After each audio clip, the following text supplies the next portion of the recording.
Okay, all right. So today we're going to be talking about, we're going to be focusing on Akhenaten, but because of that, we do have to talk about Nefertiti, and then we'll move on to Tutankhamen. And those ideas all do go together, believe it or not. Now, when it comes to questions concerning the division of religion and state, ancient Egypt was very unified by the Nile River, flowing through this otherwise very arid country. And as much as this river was the sole regulator of natural life in Egypt, fertilizing and renewing the land each year by its flooding and leaving behind that very rich mud deposits, which is ideal for planting. Pharaoh, he was the supreme regulator of both Egypt's religious and political life, commanding all the resources and wealth of his country with godlike powers. In fact, even the most mundane of matters. The Egyptians believed that Pharaoh was indeed the god Horus, the son of Osiris in human form, which made him a living deity on earth, and who was eventually fated to join Osiris after his death. Right. So there's a special formula, a pharaonic formula that held everything together. Right. So, like more than just a mediator between the gods and the Egyptian people, Pharaoh was the key link between all nature and society, with his, of course, supreme authority invested closely to his sacred personage.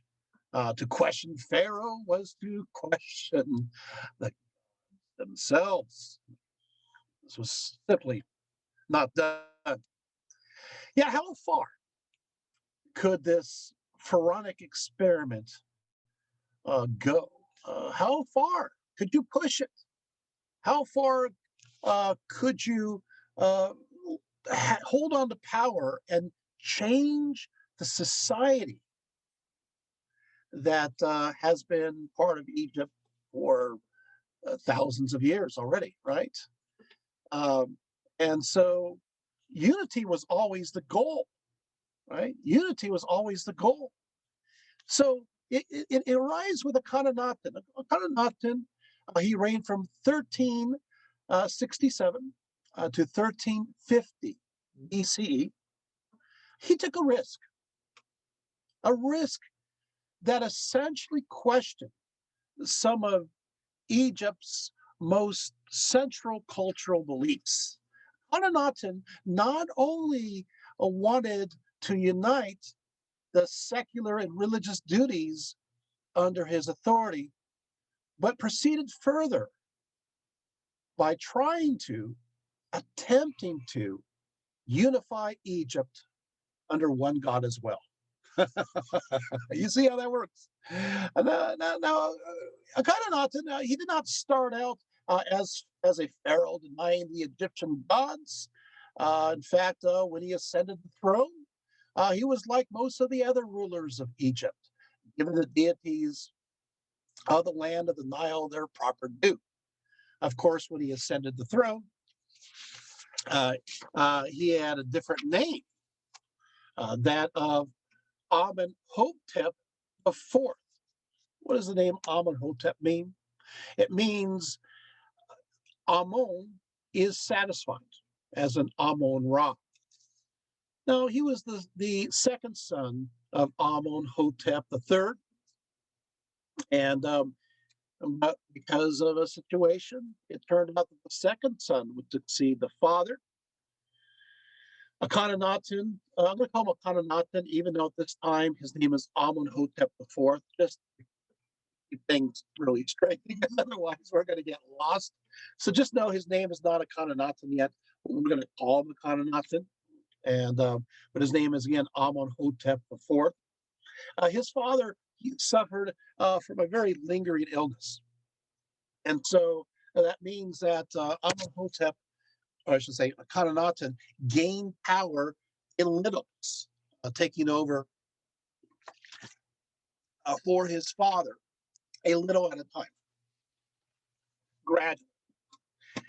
Unlike his immediate predecessors, for instance, Tutmos III, who ruled from 1504 to 1450 BCE, who extended Egypt's influence as far as the banks of the Euphrates through his constant campaigning.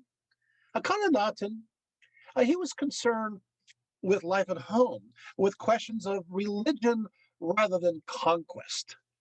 In Thebes, because Thebes was the capital of Egypt at that time, the new pharaoh ordered his artists to decorate the southern entrance of the great temple of Amun Ra with images portraying him worshiping the god Ra Horikshti. Horikshti. Who is Ra Horikshti? It translates as Ra, who is Osiris of the horizons. So Ra, who is Horus of the horizons. This Horikshti was the sunrise oriented aspect of the god Horus. And because of this, was connected to Ra, the deity of the sun. Yet furthermore, because Horus was believed to dwell in Pharaoh, as we talked about, so he is the incarnation of Horus on earth, right?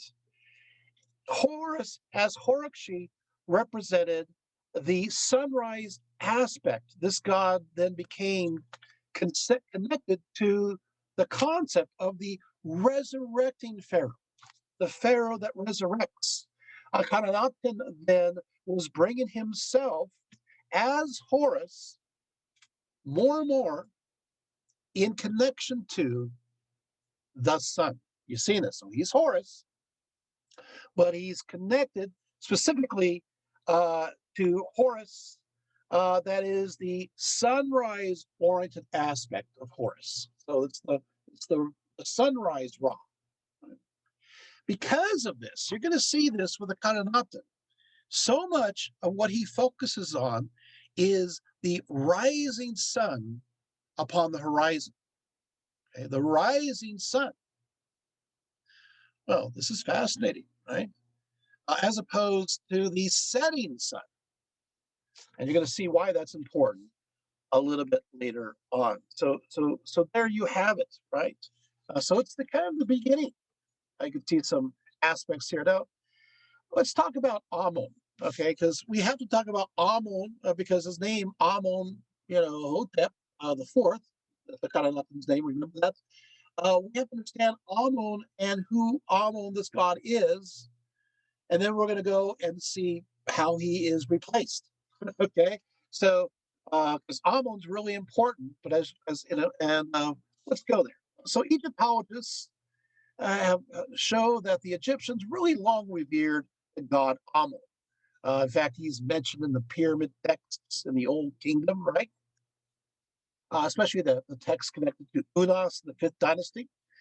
Amun is paired with his female consort, known as Ament, and they are numbered as the primeval gods of creation. Amun may be translated in many ways. It can be translated as what is hidden, what cannot be seen, what is not seen. And so this means that Amun was understood as this hidden power behind the primeval abyss, this hidden essential energeia, this energy that empowered the manifestation of the creation of all things. It's this energy flow that makes all life happen. In many cases, what they will say is that Amun is the god that creates the stage of the universe. And then it is Ra who brings upon the people upon this stage. So that's kind of how it's understood, at least early on. So So he is like the unseen wind. He is beyond the physical. He is essentially that which is spirit. And so he's mysterious, right? He's hidden, they say, to his children or hidden to gods and men. So we can't fully understand the mysteries of nature of who Amon is.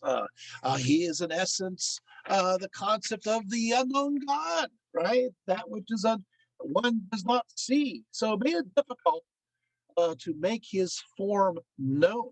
Sometimes they showed him as a man sitting on a throne, holding a scepter, and usually an ankh. Sometimes he's shown with the head of a frog, while his consort, Amet, had the head of a uraeus. However, when Amon had a head of a uraeus, then Amet, his consort, his wife, his sister, in some cases, had the head of a cat. So, uh, by the time you get to worship of him in Thebes, uh, what we'll have is that this invisible creator god Amun will connect with the god Ra, this great sun god that moves the barge of the sky, that's pulling the sun across the heavens, right? Ra, and then of course at sundown goes below into the realm of the darker forces and fights the demons and then of course towards the end fights the great dragon, the great serpent of old, to rise again with the sunrise as a champion of light, right? So light defeats darkness, right? So Ra is kind of this heroic figure doing the sacred journey each and every night. The 12 hours of the night, he is doing all this. So these aspects, Amon Ra, then joined together. Okay. And so that moves us to Othmos the First. Othmos the First, he is the founder of the New Kingdom. He reigned from 1539 to 1514. Um, what happened is that he what is you had the Hyksos. He defeated the Hyksos during the Second Intermediate Period, and so established the New Kingdom. And what will happen is that you had so much power before during the Second Intermediate Period that was focused on Heliopolis. And so now it is moved back to Thebes as a central capital as it was during the Middle Kingdom. Othmos gave special credit. This is important now, a special credit to Amun, the god Amun, for guiding him to defeat Semitic Hyksos. So he was his special spirit guide, so to speak, defeating this power that was, had taken for over a century, Egypt. And so he got the credit.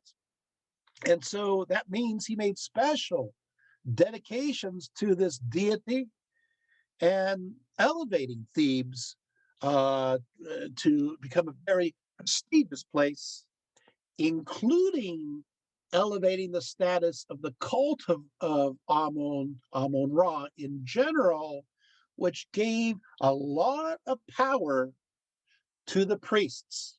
So the priest of Amun Ra gained a lot of power in Egypt as a result of Othmos the First and these dedications. And so even though the Egyptians were not monotheistic, it seemed to be that Amun Ra became a central deity, and the priests gained a lot. In fact, because of this, under Othmos the First and his successors, they raised the tax amount, revenue. Yes, you have taxation, religious taxation, and so people paid more taxes because they had to support these priests. I'm already starting to make a lot of sense, aren't I? So Amun is very powerful. So, but what happens is that let's move on to this is the world that Akhenaten grew up. He grew up with his father, reverencing the Amun Ra and the powerful priesthood, and um, and he started to think a little differently. Um, he started to think about uh, the concept of not Amun, but the focus on Ra, the focus on the idea of the sun and the idea of the light and the idea of the rising sun in the morning. These ideas. And so he started to think of the disk of the sun as being somewhat holy or a holy representation, is the best way to put it. And what do they call this disk of the sun? They called it Aten, Aten. This is essentially the disk of the sun. Now, it was mentioned before amongst the Egyptians, especially the story of Sinuhe, Sinuhe. Sinuhe, the story is set around the 12th dynasty, which is 1991 to 1802 BCE. And here, the deceased king is described as rising as God to the heavens and uniting with the sun disk, the divine body merging with its maker. This is in the story. Okay, I'll say it again. The deceased king is described as rising as a god to the heavens and uniting with the sun disk, the divine body merging with its maker. The story, Sinew, we're not going to talk too much about it. He was an official who accompanied the Prince Senwosret the First to Libya. He overhears a conversation that's connected to the death of King Amonhet the First. We don't know what that conversation is, but he overheard it. And as a result of overhearing this conversation, apparently maybe it compromised him, his security, and he worried about that. He fled to a place called Rechnu. Rechnu is Canaan, ancient Canaan.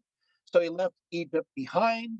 He becomes the son-in-law of a certain chief by the name of Amonishi, and he grows up to become a chief in his own right. And then, of course, as an old man, in the aftermath of defeating a powerful opponent in single combat, he prays to be returned to the homeland. He says, "May God pity me. May he hearken to the prayers of one far away. May the king have mercy on me. May I be conducted to the city of eternity." And so then he returns at the invitation from King Sentwerset of Egypt, as I mentioned before, and who accepts him in highly uh, respectable terms. And he lives out the rest of his life in royal favor and is buried in a beautiful tomb. And basically, it's kind of like the reversed, story of Joshua, where Joshua goes down to Egypt. In this case, it's the story of Sinehu going to Canaan. So it's kind of a reversal. But anyway, along the short of it is this is where Aten is mentioned, right? And we're going to find other references to Aten coming about more and more under his father, which is fascinating.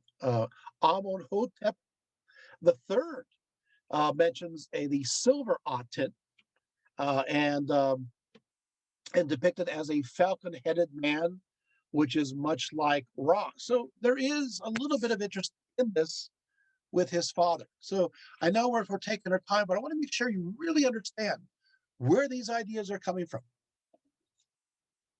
as opposed to just saying this happened, that happened. I want you to know why Akhenaten makes the choices that he does. So we're going to understand that really well in a few moments. Okay, so basically there. So despite the strong polytheistic heritage of his people, both Akhenaten and his wife Nefertiti eventually became focused more and more upon venerating the disk of the sun as representative of this higher power, this mysterious higher power of light and beauty and strength. So it is still mysterious, like Amun, but without the priesthood, right? So, you know, and so they, the two of them become the earliest recorded monotheists in history. Um, Now, well, for them, of course, Aten will be understood as the universal and the only deity. He will eventually change his name from Amun Hotep to Akhenaten. Akhenaten, you see the Aten in that name? Akhenaten can mean either he who is acceptable to Aton, or it can mean the effective spirit of Aten. And of course, again, Aton was simply the disk of the sun that represents a higher idea, a very much higher idea. So there you have it. Now, moving on, I want to go here. Let's go to some more evidence, archaeological evidence. We have to look for more evidence of this change in during the Temple of Aten. The Temple of Aten that was built by him on the eastern side of Karnak, it was called the Gimpaten. The Gimpaten basically means the Aten is found in the estate of the Aten. So that's what Gimpaten means. There's a great temple. So he builds this temple dedicated to Aten at Karnak. This temple has no roof. It's completely open to the sky. And there's an offering table located there. Akhenaten believed that temples dedicated to any element, any aspect of the sun, should not be dark enclosures, but they should be great structures that are bathed in the divine light. At this point, Akhenaten called Aten by a very long name, a very long name. Later, it'll be shortened up, but at first, this is the name of Aten. You can see why it's way too long to use. Here it is. So the name he uses is, and it'll be a long Egyptian word, is it means the living one, Ra Horus of the horizons, who rejoices in the horizon in his identity of light, which is in the sun disk. I'll say it again slowly, because there's some meaning here. The living one. Okay, so this is a living deity. Ra Horus of the horizon. You can see this earlier belief in this connection with Horus right there, right? Who rejoices in the horizon. So there's a sense of celebration, of joy, of happiness. One thing you got to understand about Akhenaten's monotheism, it was supposed to be a happy celebration, right?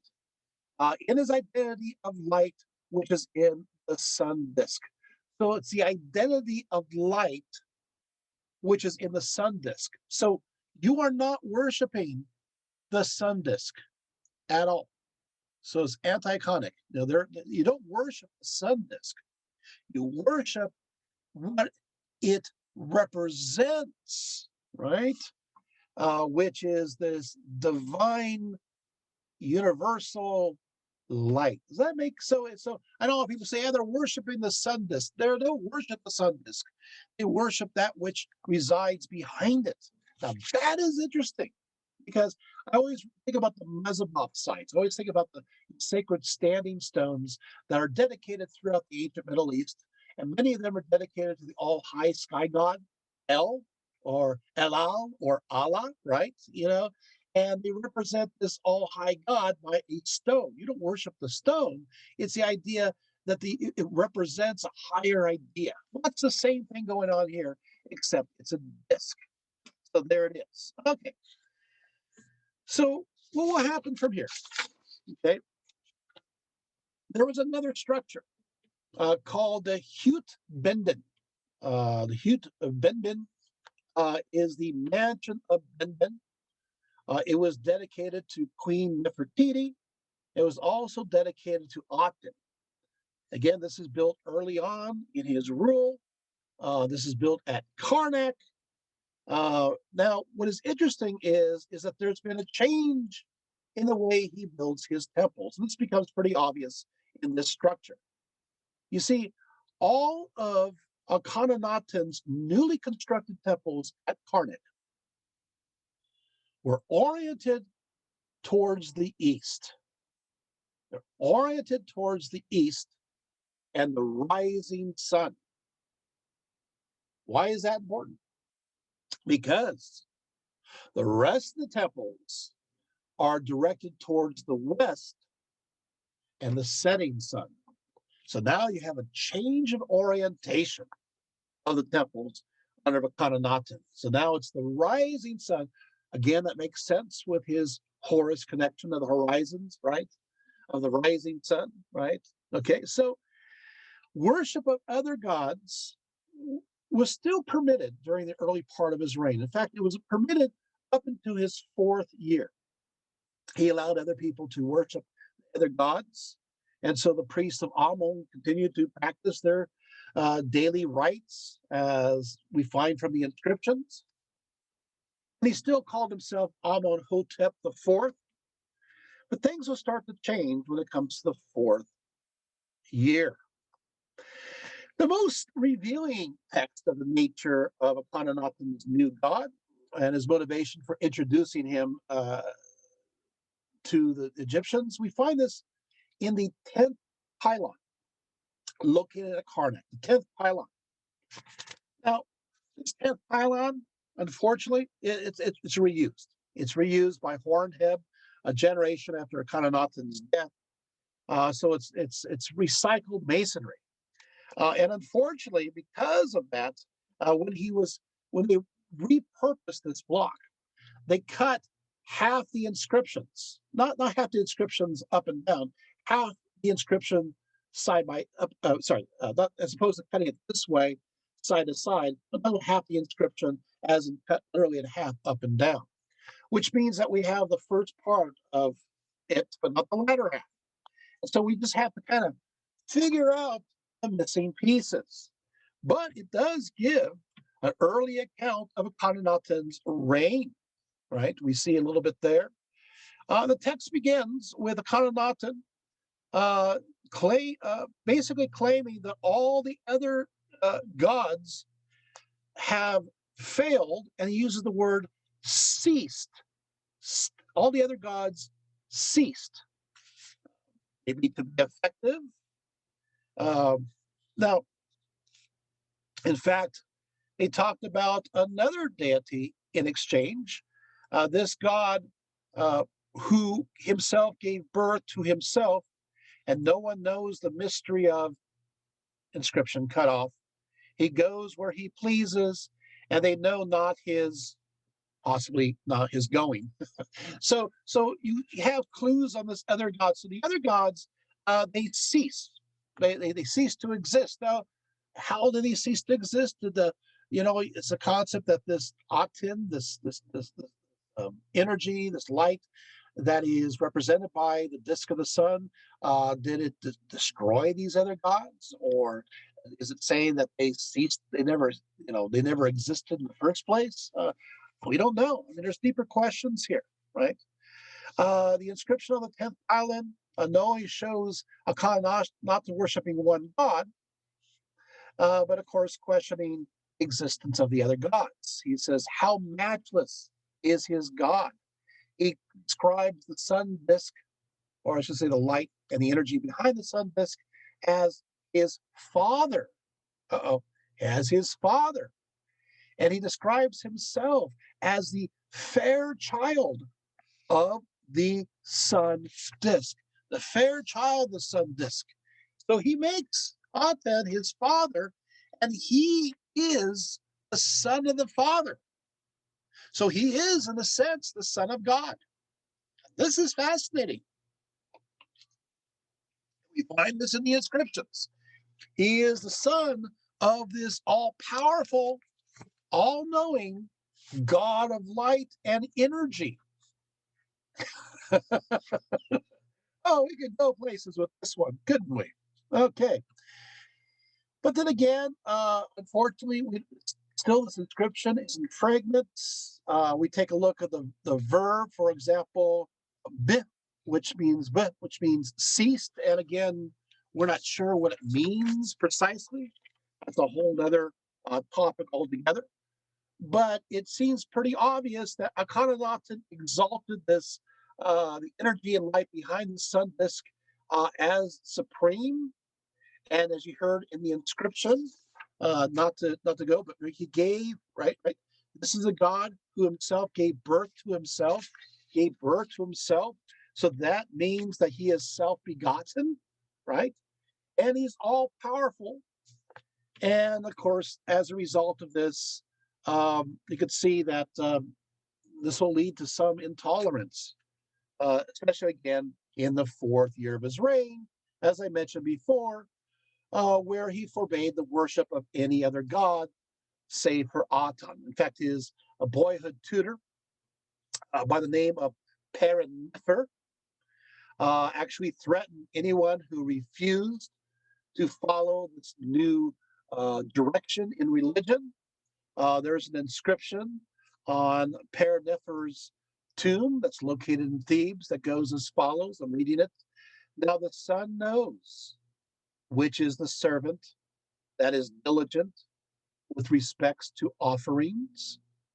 The servant who is not diligent with respect to the offerings of the sun disk gives himself over into thy king's power. For the grain imposts of every other god are measured merely in small amounts, but for the sun disk, they are measured in superabundance. It's well written. It's a threat. So you better follow after this belief. So you have forced conversion over to this belief system. And then by the fifth year of his reign, Akhenaten changed his name to Akhenaten. Again, he was Amenhotep IV, but in the fifth year, he is now officially Akhenaten. And also in that year, he founded his new city of Akhenaten, which would be his new capital that is in El Amarna today. So by the fifth year, he has changes his name. He also changes the capital of Egypt from Thebes to El Amarna, which of course is Akhenaten, right? Now, of course, we find that aspects of the theology of Aten are recorded on a rock tomb, the walls of Akhenaten. And so I'm going to go through a little bit about the theology here. If you guys want the details, you're going to get the details. Hope you don't mind. You'll know more about Akhenaten than most people. It's like, okay. According to the belief system of Aten, night is the time to have fear. So one should do one's work during the time when the sun is present, who is Aten. So by the light of day is when you're supposed to do your work. Aten is described as caring for every single life, every single creature, everything that, whether it be creature or plant, it's sacred to him. In fact, it says that he is the one who created the Nile River.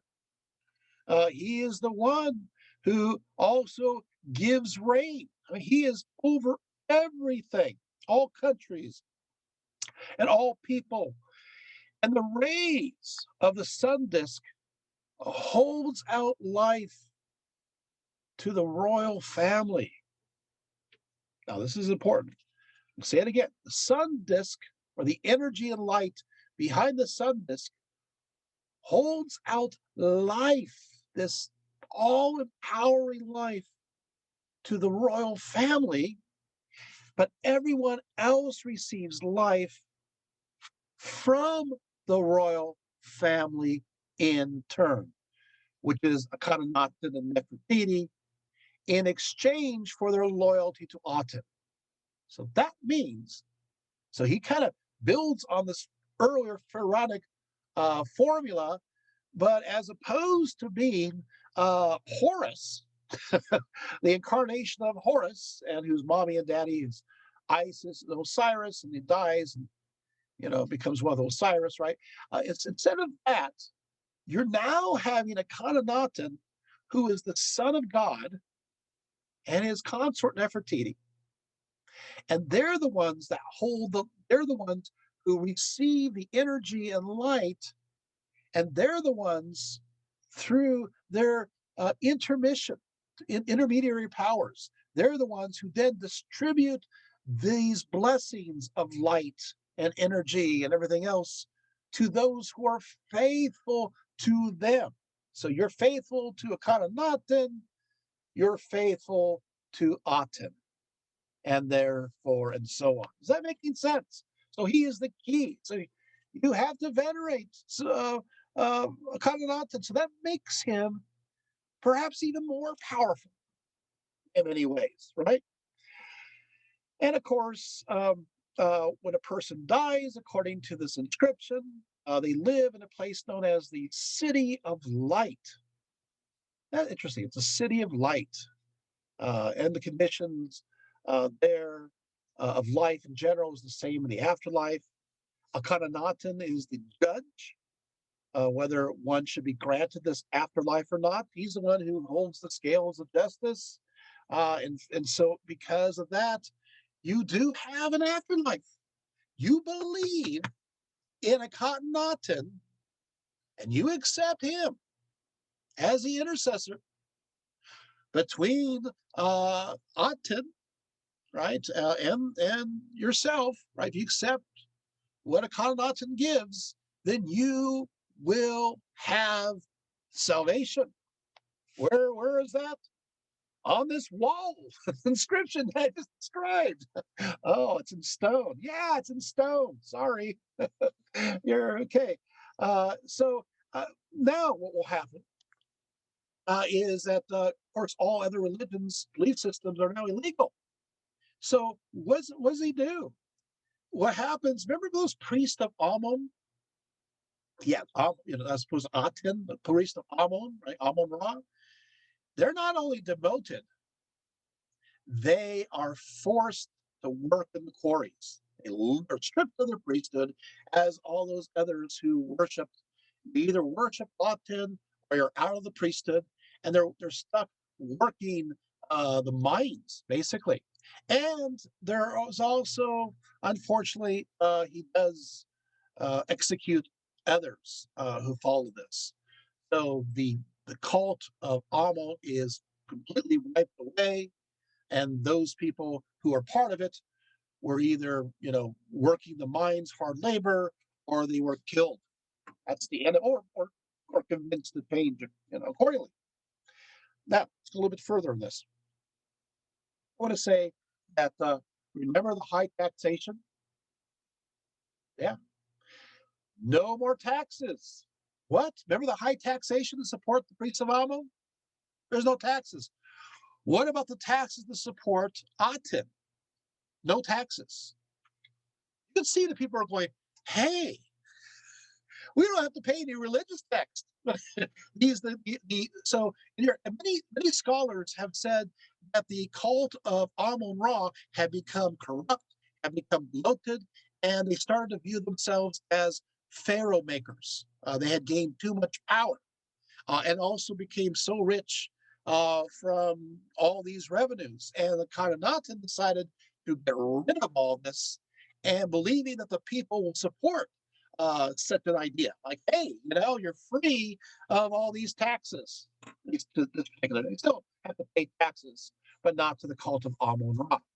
So there you have it, right? So, since all the other gods were deemed as well, frauds, unseated, what happens, of course, is he banned all images of the gods except for the rayed solar disk of Aten. So, but it's interesting. because in this rayed solar disk, each one, quite a few of them, not everyone, but most of them are marked by an additional note in hieroglyphics that asserts that the disk was merely an image, did not represent the actual deity. Ah, interesting. And as I mentioned before, the cult of Amun Ra was destroyed. It was over, right? Lost their power. And so there you have it. And many people say that he also did not like the fact that the cult of Amun Ra was very secretive. He did not understand how a deity that is related to the sun in the Amun Ra sense was located in darkened halls. How can a god of light be worshipped in under the cloak of darkness? And so there's a lot of distrust there. You can see that through the inscriptions. Um, now, we do have a few other little bits and pieces, and that is that we know that now temples are to be created without any roof, without any ceilings. Which all temples dedicated to this one god Aten are to be open to the rays of the sun, right? Well, this caused some problems. Why? Because you know what? Egypt is hot. It's a hot country. And so, worshiping out in a temple in the sun caused some problems. So let's take a look at one of the problems. In a letter from that has survived from an Assyrian king, he complains that one of his emissaries that he sent to Egypt nearly died of sunstroke when they were attending some royal ceremony in Pharaoh's capital. And I'm going to read. I'm going to actually read the inscription. He says, "Why are my messengers kept in the open sun? They will die in the open sun. If it does the king good to stand in the open sun, then let the king stand there and die in the open sun." Yeah, I want to read that one more time. So, why are the messengers kept in the open sun? They will die in the open sun. If it does the king good to stand in the open sun, then let the king stand there and die in the open sun. There's some funny humor there, maybe there too, right? So it was torturous. Some people think that Akhenaten died of skin cancer. There's some theories on that, but he's always out in the sun. So now, as I said, he styled himself as the Son of God in various proclamations, and but he wants to make changes in everybody's life. He wants to he wants to change religion in general. He and so not only were these temples open to the sun, but he changed the manner of sacrifices. Back in, sure, they did offer incense offerings back in those days before Akhenaten. I mean, as always, and fruit offerings. But uh, they got rid of the animal sacrifices. So the cult of Aten had no animal sacrifices. Aten did not want the flesh of animals. And Nefertiti also stressed this, that we should offer the all high sun, the disk of the sun, or I should say the energy behind it, the light energy behind it, offered instead to this deity fruit and flowers. So you can see how a drastic change this was. Egyptians, they're worshiping in these dark temples, and people are, they're doing the low chanting, right? And uh, and then of course you have the animal sacrifices and the blood going down the altar. Now all of a sudden everything is all out in the open. People are offering fruit and flowers, and they have a happy choir singing, female singers. What a change is that? Night and day. Let's show the power of Pharaoh, does it not? Right? Okay, so Akhenaten, he moved aside, as I said, from Thebes to um, uh, Thebes to Elamara, which of course is actually in the middle of nowhere, but became the center of Aten worship. Basically, theologically, this is a clean slate. This new hub was located on the eastern shore of the Nile. This place had never been settled before at all, which kind of lent itself to a sense of austerity. It's perfect, right? There's there's no previous legacy. We're starting from scratch, and of course, Akhenaten, the name of this city, which is like Maine, very close to it, basically is the horizon of the sun disk. And I got to tell you that if you visit this place today, you can see the appeal that it had because it is a beautiful place for watching the sunrise. It really is. It's spectacular sunrises, and I think that's what attracted him. You're going to have it's lodged in a recess of the highlands, flanking the Nile. You have, of course, certain times of the year the sun appeared to rise from a yoke in the mountains, which was used in some of the iconography. So you got this yoke shape and the sun rising from it, and they use this in the iconography of a Akhenaten. So it is a perfect place as far as beauty, looking at the sun. No previous legacy there. He, of course, there and his queen Nefertiti, they made lavish offerings to the solar god Aten when he dedicated the place. And then the pharaoh addressed his assembled courtiers, and he said as follows. He says, I shall make a Akhenaten for the Aten, my father, in this place. I will make for myself the apartments of Pharaoh. I will make the apartments of the great king's wife, Akhenaten. His pronouncement, of course, uh, was pretty assertive of this new course of new direction, a radical change, right? And so the building process began at a very fast speed. And because of that, they had to use really small stones. These stones are called uh, calatot. The reason why is smaller stones are easier to move, easier to assemble. Larger ones take a lot more time. You need to make this place as fast as possible. It's estimated that 45,000 palatots have been found up to this date. So quite a few have come to light. And these are spread all throughout the world. But just as much as they are fast to put up, with small stones, it's easy to take them all apart again. And that happened later on.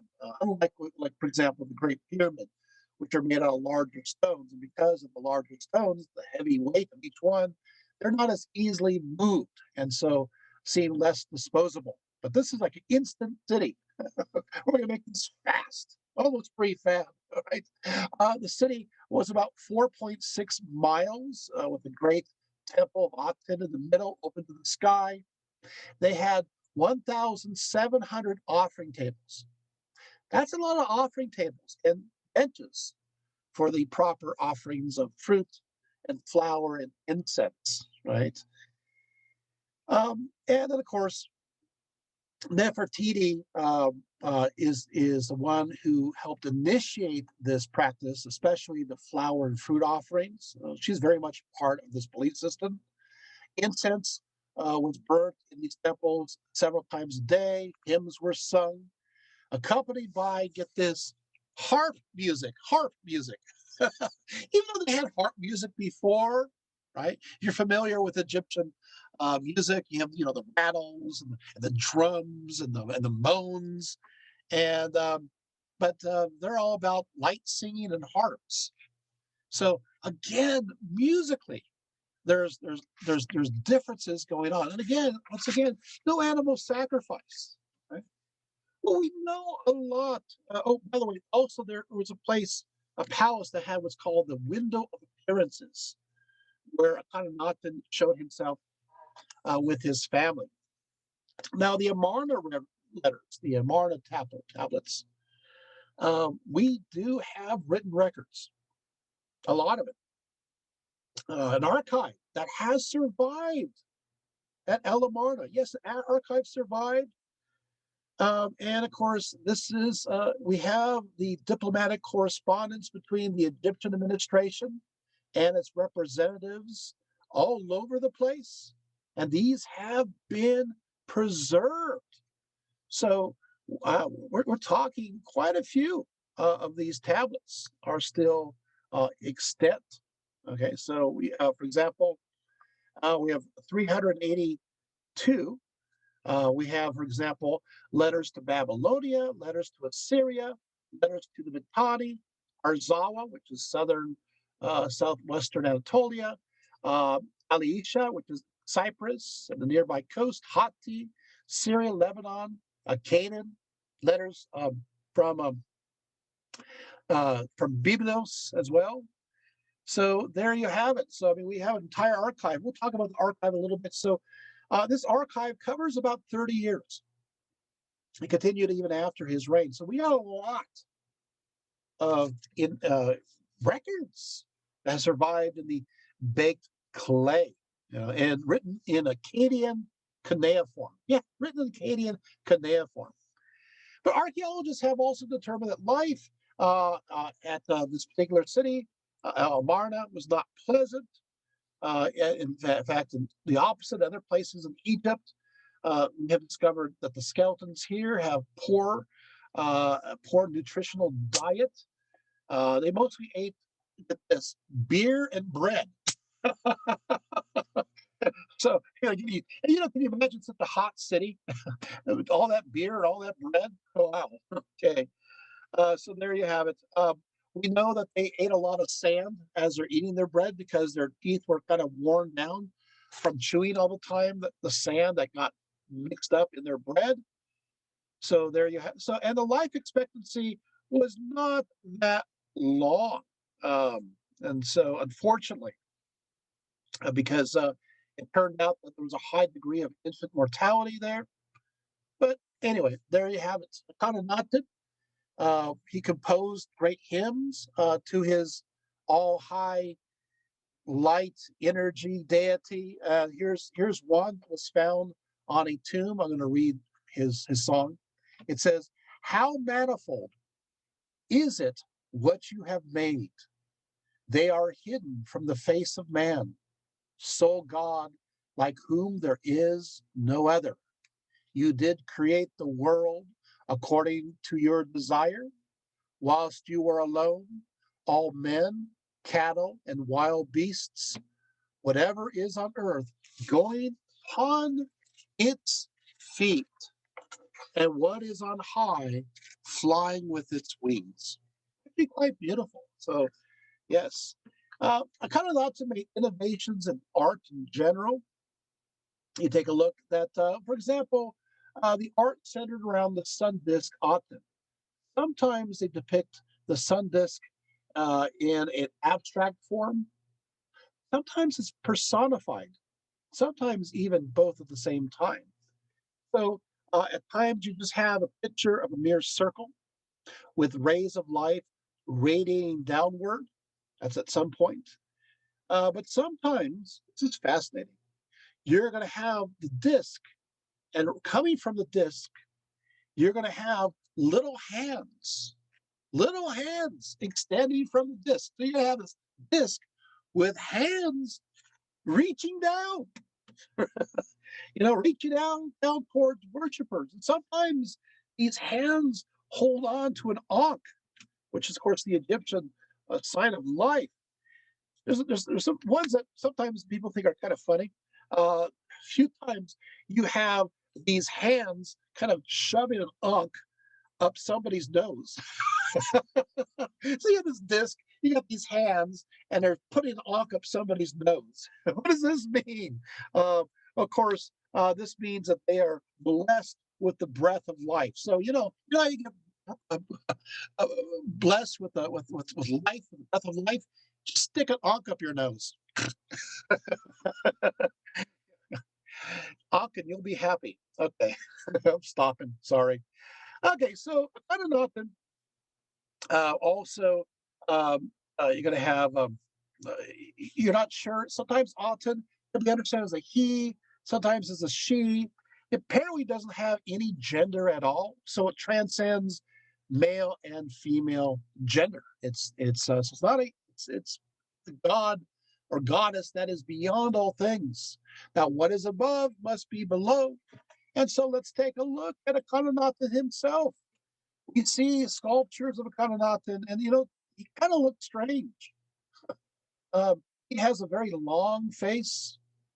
He has a very long neck. He has narrow shoulders, slumped shoulders. Like, come on, sit up straight. He has a round, protruding belly. Sometimes he's kind of sitting like this, slumped shirt and protruding belly.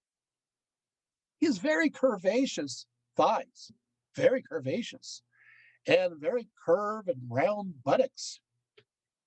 And sometimes he's depicted with what looks like breasts. Take a look. You can just quickly see this. If you do a quick, effort, take a look at Akhenaten, Google search, take a look. You'll see the sculptures. You'd say, wow, he's not making this up, right? Especially the cone head. It goes way up, right? In fact, he has unusually shaped eyes. They're almond shaped, very full, oftentimes very feminine lips, a sharp chin to accent the face. We see even the series of various colossi, these gigantic images. Sometimes they lack male genitalia. You go, where is that? And why is he pot-bellied and thick-lipped and big-chinned and pointy head? And what is it? Does he have? He doesn't look like everybody else. Some people thought that maybe he had a kind of eucodiism, right? He's like a eunuch. But then again, some other people said that Akhenaten was actually a woman, as dressed, as a man, But then we see him with his family. He sired a family. We see him in art, and he appears to have as many as 6 daughters, right? And get this, we know now that we've done DNA analysis that he did have actual sons and daughters, so he is male, right? So there you have it. But he wanted to stress the idea that he is androgynous. In fact, declared he believed that Aten was androgynous too. He declared Aten as mother and father. And so, in a sense, he himself, who is the son of, or daughter of, right, Aten, he himself also now depicts himself as androgynous. But how much of this image, this iconography of him, connects to what he really looked like? Did he really look like this? Or this is just idealism? Well, we take a look, and we have found his mummy. We found his mommy, and we found his mummy. So his mummy was discovered in 1907. It was not known to be his at first. It was a KV55. So they did 2 years of DNA analysis, CAT scans. Take a look, and accordingly, during the DNA tests conducted in 2010, it turned out that Akhenaten's biological son was Tutankhamen. Oh, there we go. That's why you had those two mentioned together, Akhenaten, Nefertiti, and I get it now. Yeah, it's his son. Tutenkhamen is Akhenaten's son. We know this for a fact. They are related. That's his dad. It confirms this. So let's take a look at his mummy. We take a look at his mummy, and you know what? Unfortunately, somebody broke the mummy apart, disarticulated bones. But we do have parts that survive. And you know what? He kind of has a long skull. Not that long, but just enough that people go, yeah, his head's kind of long. He does have a prominent chin, so that's true. You take a look at his arms and legs, and they are rather long also. So we do know that he was kind of gangly, and he was a little odd shaped, but the rest of his body is smashed. Unfortunately, the pelvic area of his bones are smashed, so we can't know if he had, if he had more rounded thighs or not, because we just can't prove it. And how much is iconography, right? You know, he took these ideas and he made it into part of his art. Akhenaten also enjoyed showing his family, portraying his family. Now, remember, in the past, they portrayed the pharaohs as very stiff and not very personable. With him, he loved showing his family, and they were kind of casual. He loved showing his family hanging out. He's hanging out with his wife. He's hanging out with his children. And there's so many family displays. There's one where Akhenaten is shown about to kiss one of his daughters, who happens to be cradled in his arms. This is a moment of tenderness. So he's showing that he loves his daughter. He's going to give her a kiss. So it's like, wait, what? What is going on here? And he's next to his wife, Nefertiti. Nefertiti has another daughter on her knee, who is pointing, by the way, to a third daughter who's playing with her mother's headdress, especially playing with the serpent pendant on top of it. And then above this image, above it all, you have the one god Aten, shown with many hands, overlooking and seemingly to be part of the inspiration of this family love. Like, if you follow Aten, you can have our love. Look how close we are as a family and how we all get along. And sometimes he showed them nude as well.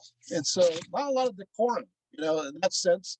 So, you have an Egyptian walking by and it's like, oh, why would we want to see that? You can imagine the culture shock. It's like night and day. Literally, everything is different. Unfortunately, we take a look at the images of the daughters and the sons.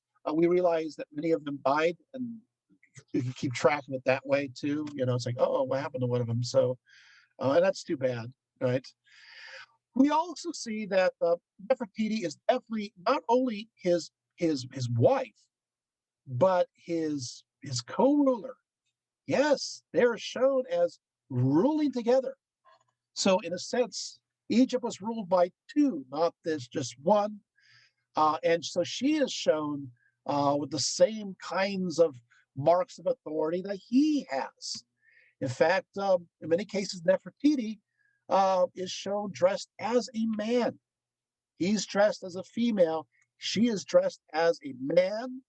One time, she's wearing a blue crown, which, by the way, is what the various kings wear when they go off to battle.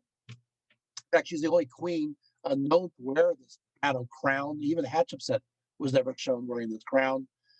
So there you have it. And in many cases, also she, along with the family, are also shown with elongated faces and skulls, wide hips, and sagging bellies. Yeah, so even the six daughters are shown that way in certain representations. So obviously, they don't all look like that. Nefertiti didn't look like that, but there you had it. So Nefertiti is also mentioned in positions of power with inscriptions. So they are co-rulers, and their authority attributes are kind of mixed between the two. So there you have it. It's very unusual. Very unusual. Now, here we go. Moving right along, Akhenaten uh, had various supporters. We're not sure who exactly all those supporters were. A lot of people will theorize that since the taxes were so high for the cult of Amun-Ra, that the military didn't like that too much. And so by getting rid of these taxes, more taxes could go to the military or military support. There's lots of thoughts. It could have been some kind of revolution, but he was popular enough with the people. It seems to be, at least at first. Uh, And also Nefertiti was very popular. There are more images of Nefertiti, in fact, than Akhenaten. I mean, everywhere. And you see these titles for her, which shows his great love for the first lady and ruler of Egypt, not the first ruler, but the first in the positional sense. Uh, in fact, I mean, her name means the beauty has come.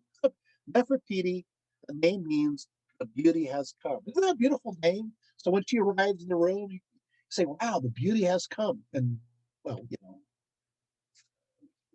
yeah, yeah, cool. Right? She's also called other names, great of praises, lady of grace, sweet of love.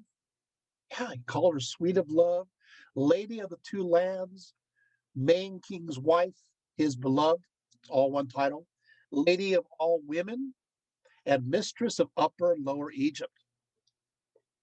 Akhenaten was an isolationist and a pacifist. And of course, that was not very acceptable at that time. We find this evidence again in the Amarna letters. So we find this in the primary sources. We reveal that many Egyptian vassals beg for help against overwhelming odds. And you know what he liked to do, as opposed to writing letters to those people out there in the frontiers of his empire, he'd like to write love poetry to Aten instead, because he fancied himself a poet. So the complaint started because he could care less what went on in the frontier. I'm going to give you so bad timing, right? A time to be a pacifist and isolationist. It may have worked maybe in the old kingdom, even the middle kingdom, but maybe not the new kingdom. The new kingdom had an outstretched empire that went all the way, in some cases, to the Euphrates River, and they're fighting the Hittites. Why in the world would you be an isolationist at this time? So you can see this is going to be a problem. So, for example, the Egyptian alliance with the Mitanni against the Hittites and other potential enemies in the Levant began to crumble as King Tusharatta accused Akhenaten of sending him gold-plated rather than solid gold statues for his continued support. So King Tusharatta of the kingdom of Mitanni, who fought with the Egyptians as his buffer kingdom against the Hittites, he used to get these gold statues, which were worth something, and instead, um, what happened is Akhenaten sent him gold-plated statues that covered wood.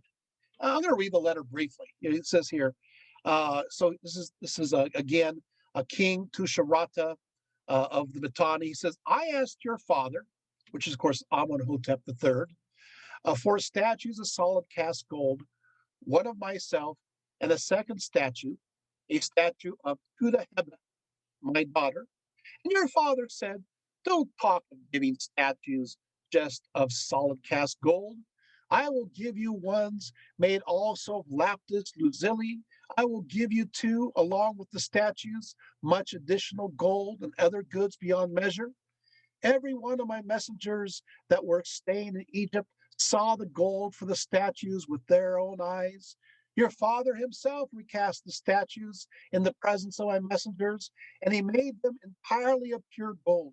He showed much additional gold, which was beyond measure, and which he was sending to me. He said to my messengers, see with your own eyes. Here are the statues. There much gold and goods beyond measure, which I am sending to my brother. And my messengers did see with their own eyes.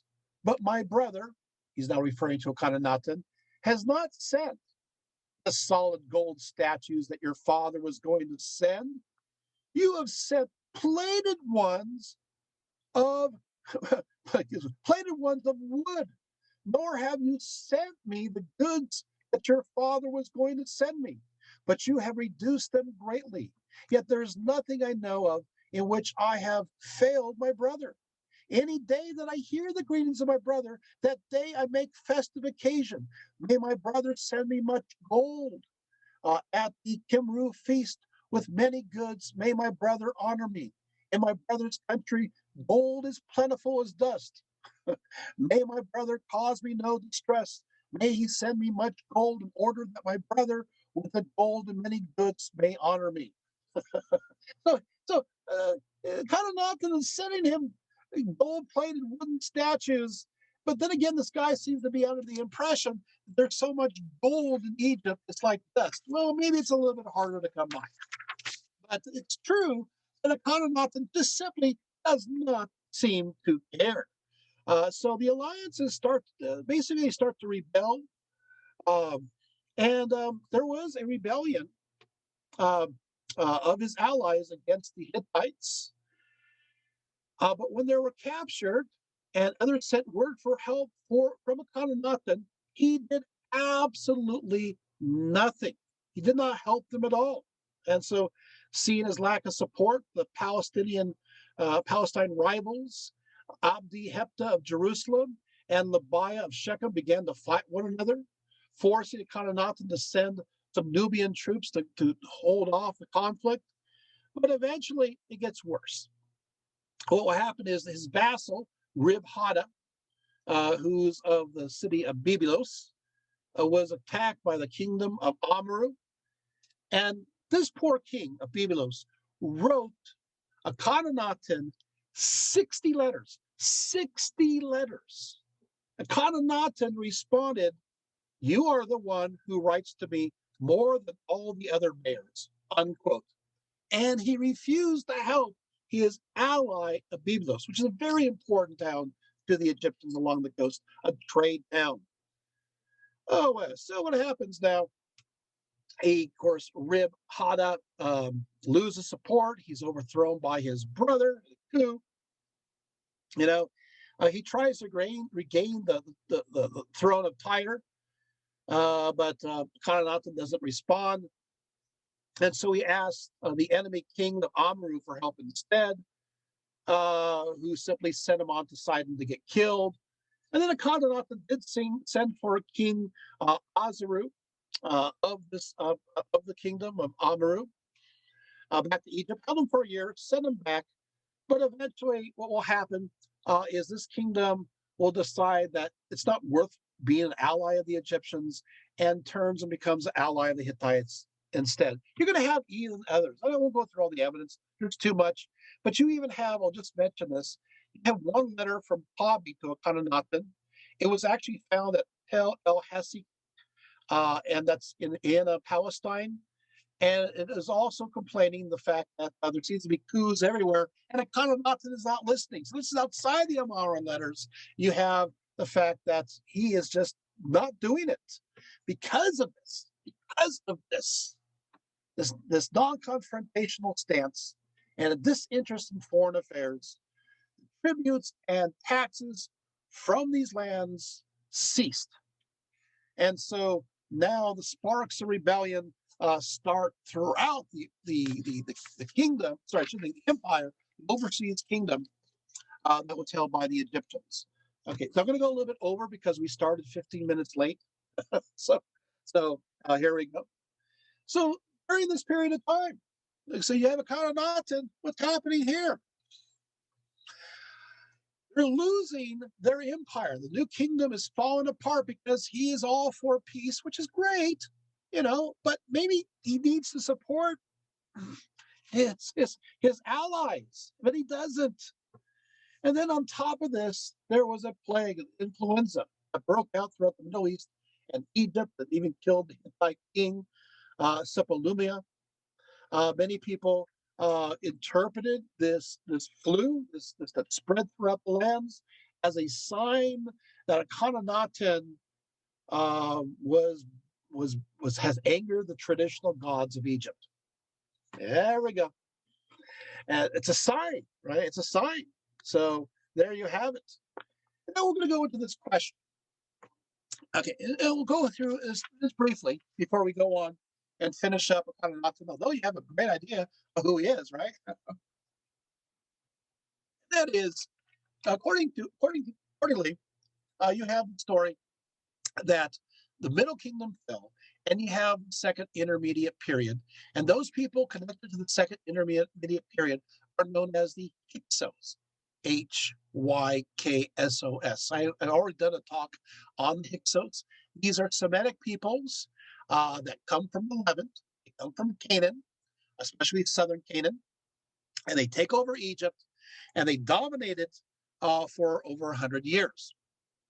During this second intermediate period, according to many biblical scholars, this is when the Habaru, known as the Hebrews, as we see through various inscriptions, enter into Egypt because they are fellow Semites, right? So you have a Semitic Pharaoh, and of course, he recognizes, the story goes, recognizes Joseph, becomes second unto him, that stuff. Anyway, so this is the Hebrews and the Jews, right?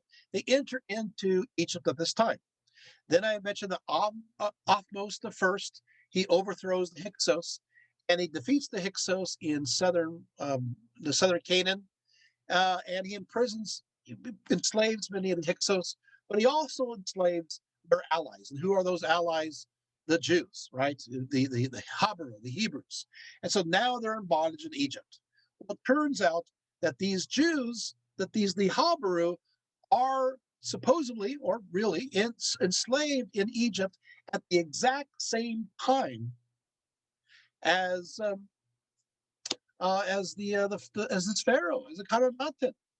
Now it's interesting because the Habaru, the Hebrews are viewed as monotheistic, and well, Akhenaten is monotheistic.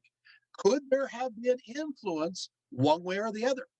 Did the Jewish people influence Akhenaten to believe what he did, or did Akhenaten influence, in turn, the Jewish people to believe what they believed? And that's the controversy, and I'm not going to answer completely that controversy. I would just say there are some differences, right? I mean, Akhenaten, uh, he came as a power. This is a power play. This is used to consolidate Egypt, taking the Horus formula and making it more direct with him as son of God, and of course the idea of Aten as the God, which is beyond understanding. But at the same time, the concept of Aten as being this all-powerful, all-knowing God that transcends all things, that's in nature, that is light, that is strength, that is beauty, and so forth, does have parallels with the Jewish perspectives. And so it's hard not to recognize that there must be some connection, but we're not sure how. However, having said that, I'm going to give you something to work on, right? And here it is. There are some parts of Jewish beliefs that not only parallel aspects of Akhenaten, but seem to be a little too close. And here it is. Psalm 104. So you look up Psalm 104, you take a look here, and it goes, of course, bless the Lord, right? You who covers yourself with light as with a garment. And it says, who lays the beams of his chamber in the waters. Also says, he causes the grass to grow for the cattle, and of course the trees where the birds make their nests. As for the stork, the fir trees are her house. The high hills are a refuge for the wild goats. As the sun ariseth, the beasts gather themselves together. There go the ships. There is that Leviathan or whale whom thou hast made to play therein. Now, obviously, I abbreviated a few words, but you get the general gist of what this poem is about and how each idea is introduced.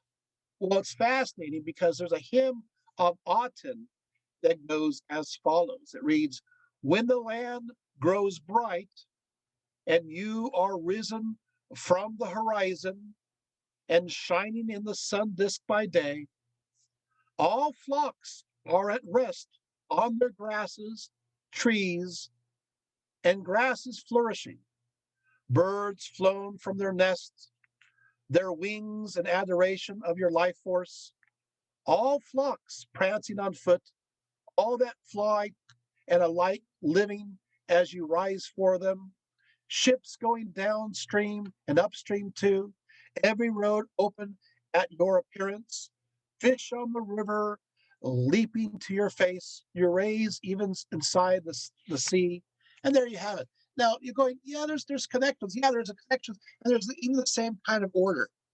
And so a lot of scholars say, well, there seems to be a connection here between the two. I mean, it's a little too much, too similar to say there's no connection.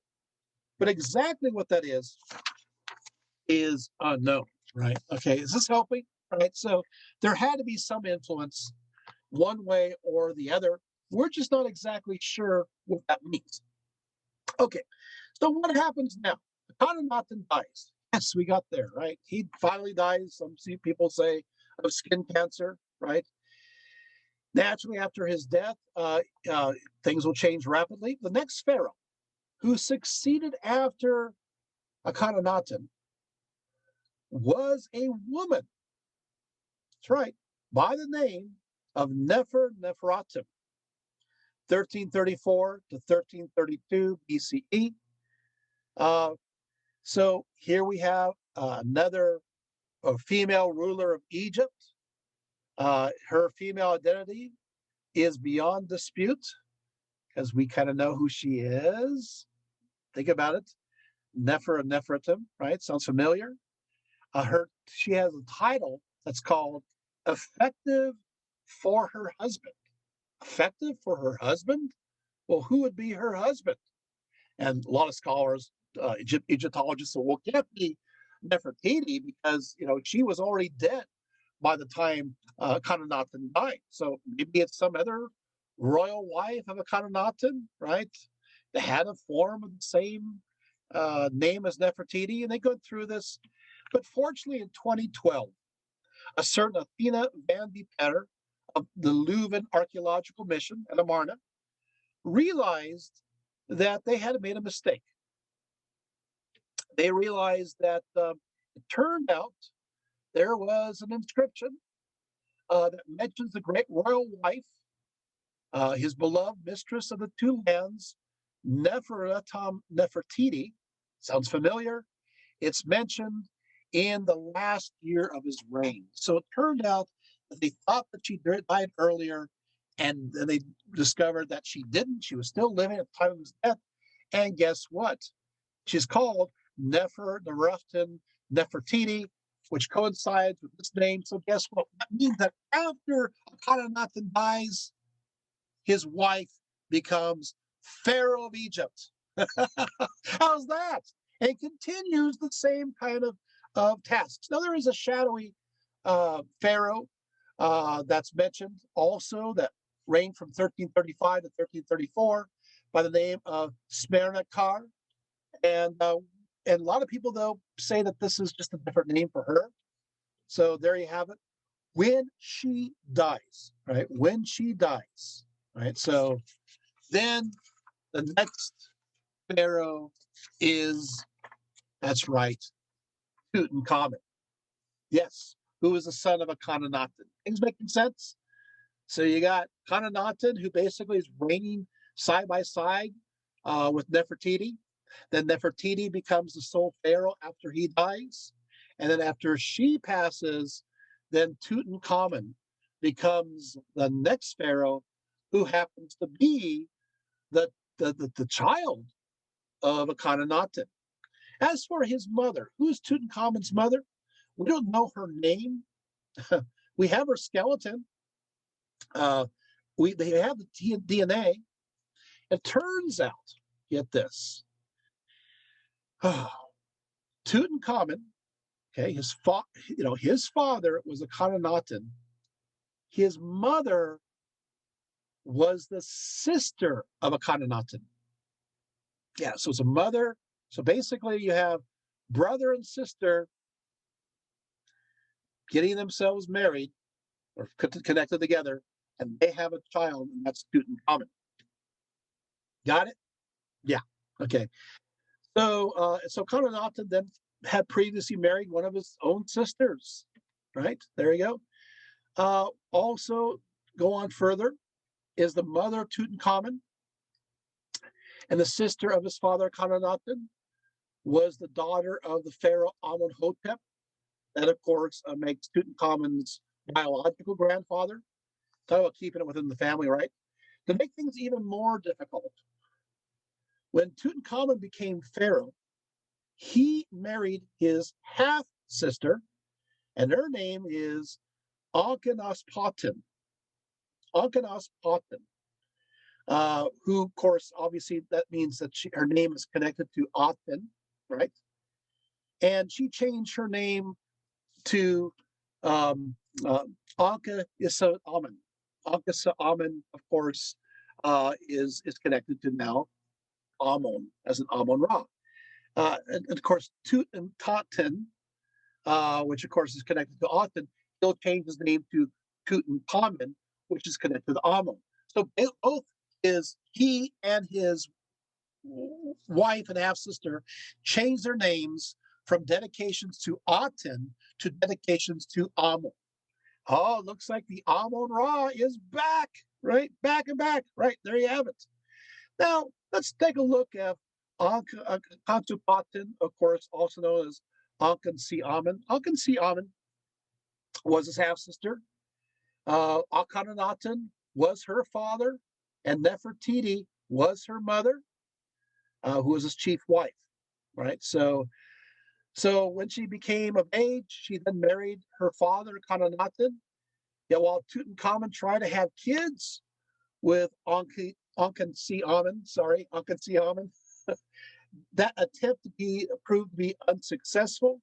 They had two stillborn daughters that were found preserved in Tutankhamun's tomb. But we see that between the two, that there was a love relationship. In much the same way as you have this demonstrative love that Akhenaten showed Nefertiti and their children, is the same way that we see depictions of Tutankhamun with his wife, Amun, right? And they're shown loving each other. One scene shows her affectionately giving Tutankhamun flowers. So, right? But the decision changed when it came to religion. During the time of Tutankhamun, the sole worship of Aten was ended. The laws prohibiting the worship of the Egyptian gods were revoked during the third year of Tutankhamun's reign.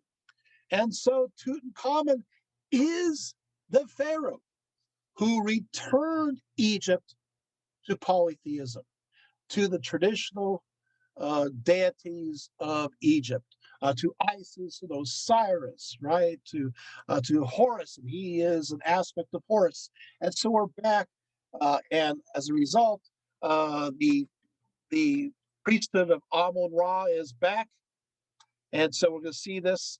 Amun, what we'll have is that established. The temple is established back in Karnak again.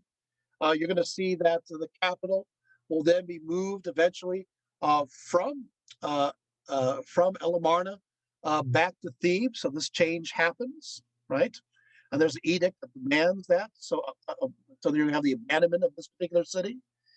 Next, Tutankhamun restored many of the temples to the Egyptian gods as much as possible and re-emphasized their worship. So Tutankhamun declares, this is Tutankhamun talking, the temples of the gods and goddesses were in ruins. Their shrines were deserted and overgrown. Their sanctuaries were as non-existent as their courts were used as roads. The gods turned their backs upon this land. If anyone made a prayer to a god for advice, he would never respond. Now that Tutankhamun is in power, and he's so young, so basically it's his advisors that are the ones that are running the show. We'll talk about in a few minutes. Because of that, everything is rescinded. Akhenaten's power is, over religion is broken. Now I have a problem. I told you Akhenaten was not very good at taking care of their overseas empire, the area south of the Euphrates, and it's time to win back those areas and to fight back the Hittites, who took over much of the territory that was previously owned by the Egyptians. The Hittites have overrun Syria. They have overrun going into the area of Canaan.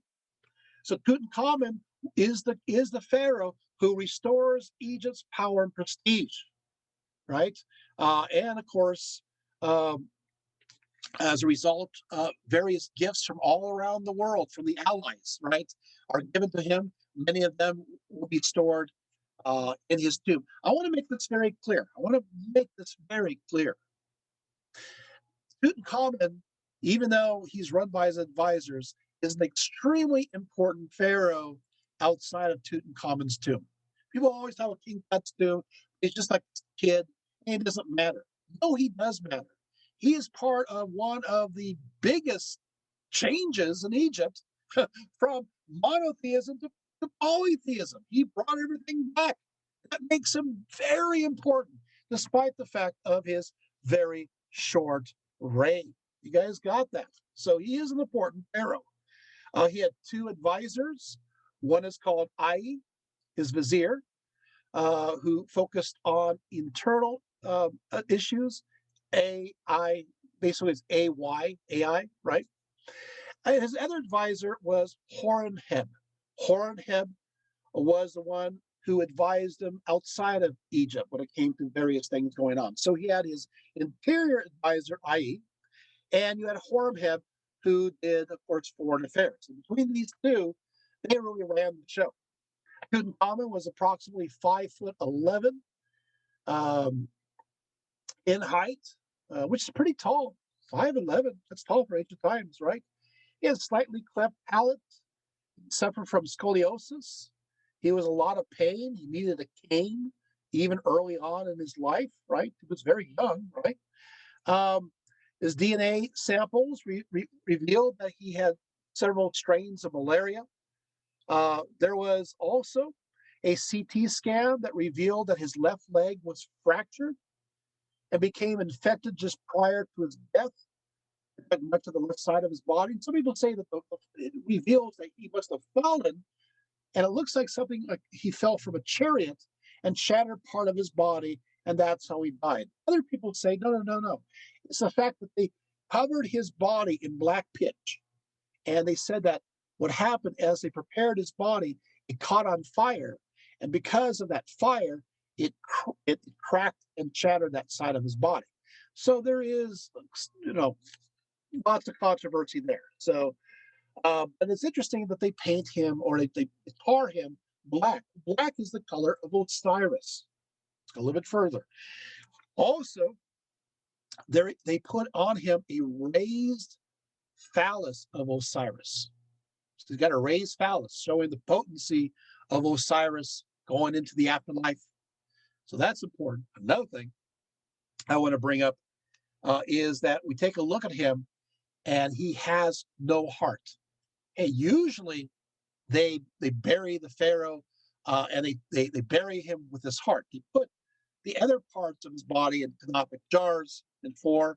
They usually keep his heart because that has to go through the weighing of the heart ceremony, right, at the very end, right, before Osiris. In this case, he has no heart at all, which is fascinating. However, there are many stories that show that Osiris in many cases, did not have a heart.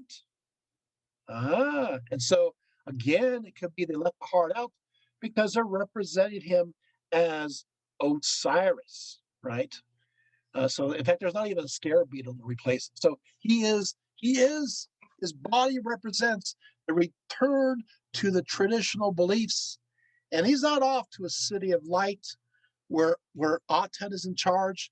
He's off to, yes, the Egyptian traditional afterlife with all reigning Osiris. Now, of course, the tomb was discovered in November of 1922. Howard Carter found it and this spurred on something that's known as Egyptian mania. But I need to tell you that his discovery really was a series of accidents. One of the accidents goes all the way back to an automobile accident. Automobile accident? What does that have to do with King Tut? And there's a certain Lord Carnarvon. Lord Carnarvon, he He lived in England. He was obsessed with automobile racing on the English countryside. And one day, old Lord Carnarvon took a bad spill and he hurt himself, injured himself to the point where it broke his health. And he could no longer handle the English winters. So where is he going to go? Well, in order to survive, he's going to go to, well, Egypt, right?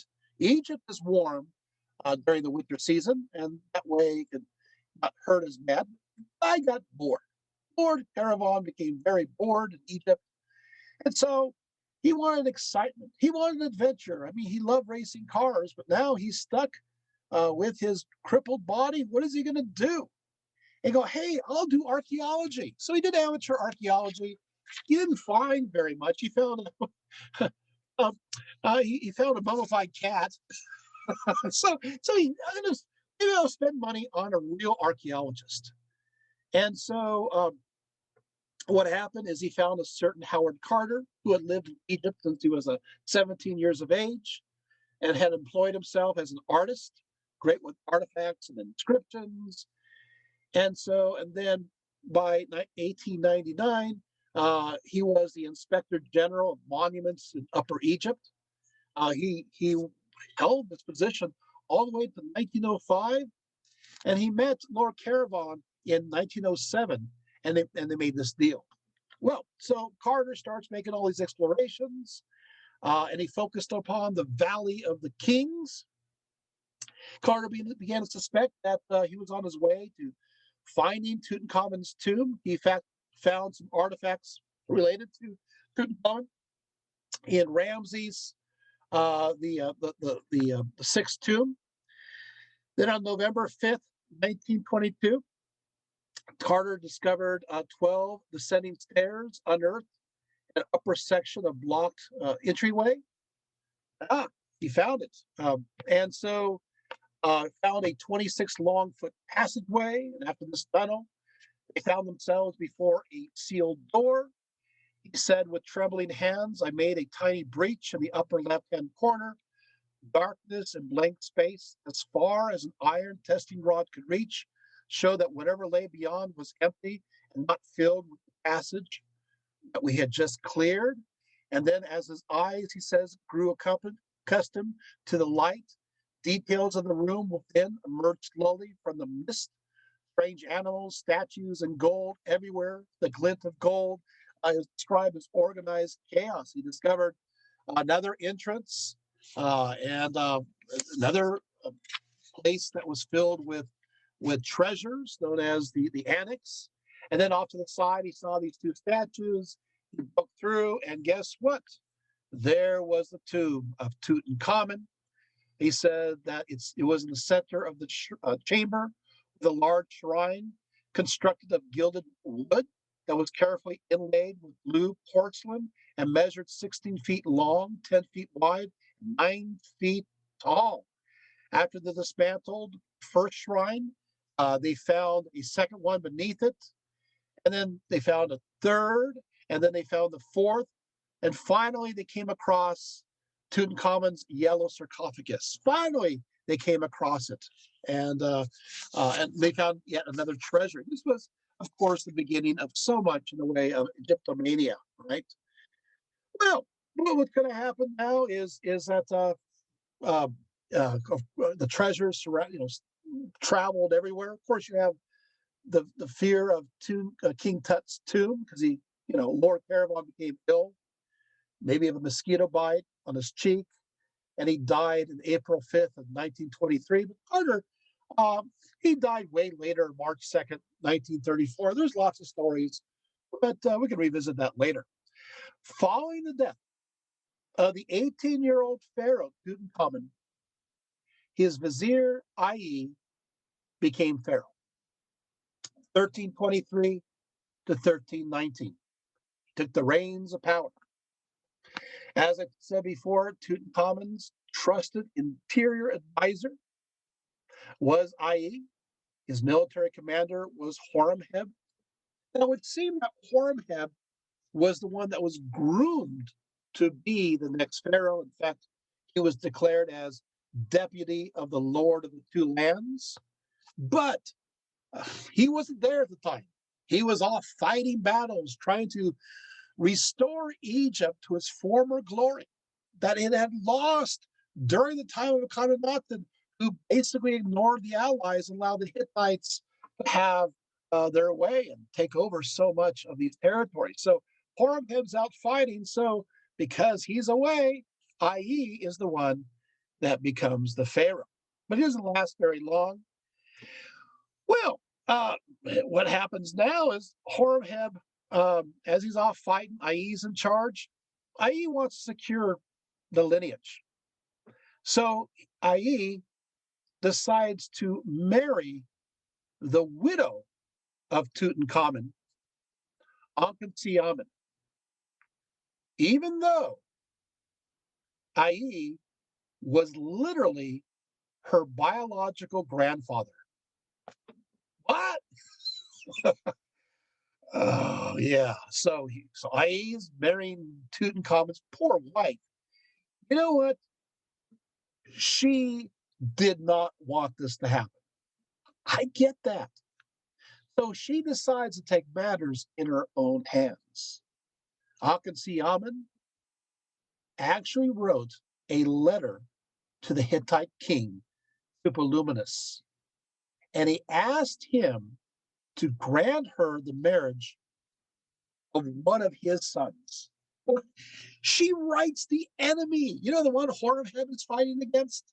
She writes the enemy and says, hey, I don't want to get married to Ai, this crazy Pharaoh grandpa. I don't want to do this, please. Can I marry one of you? So this is can I have one of your sons? So she's betraying Egypt. She writes, I have the letter, it survived in the archive of Atusis in Anatolia. It survived, Hittite records, it survives. Here's the letter. She says, my husband has died, and I have no son. They say about you that you have many sons. You might give me one of your sons to become my husband. I would not wish to take one of my subjects as a husband. I am afraid, she writes.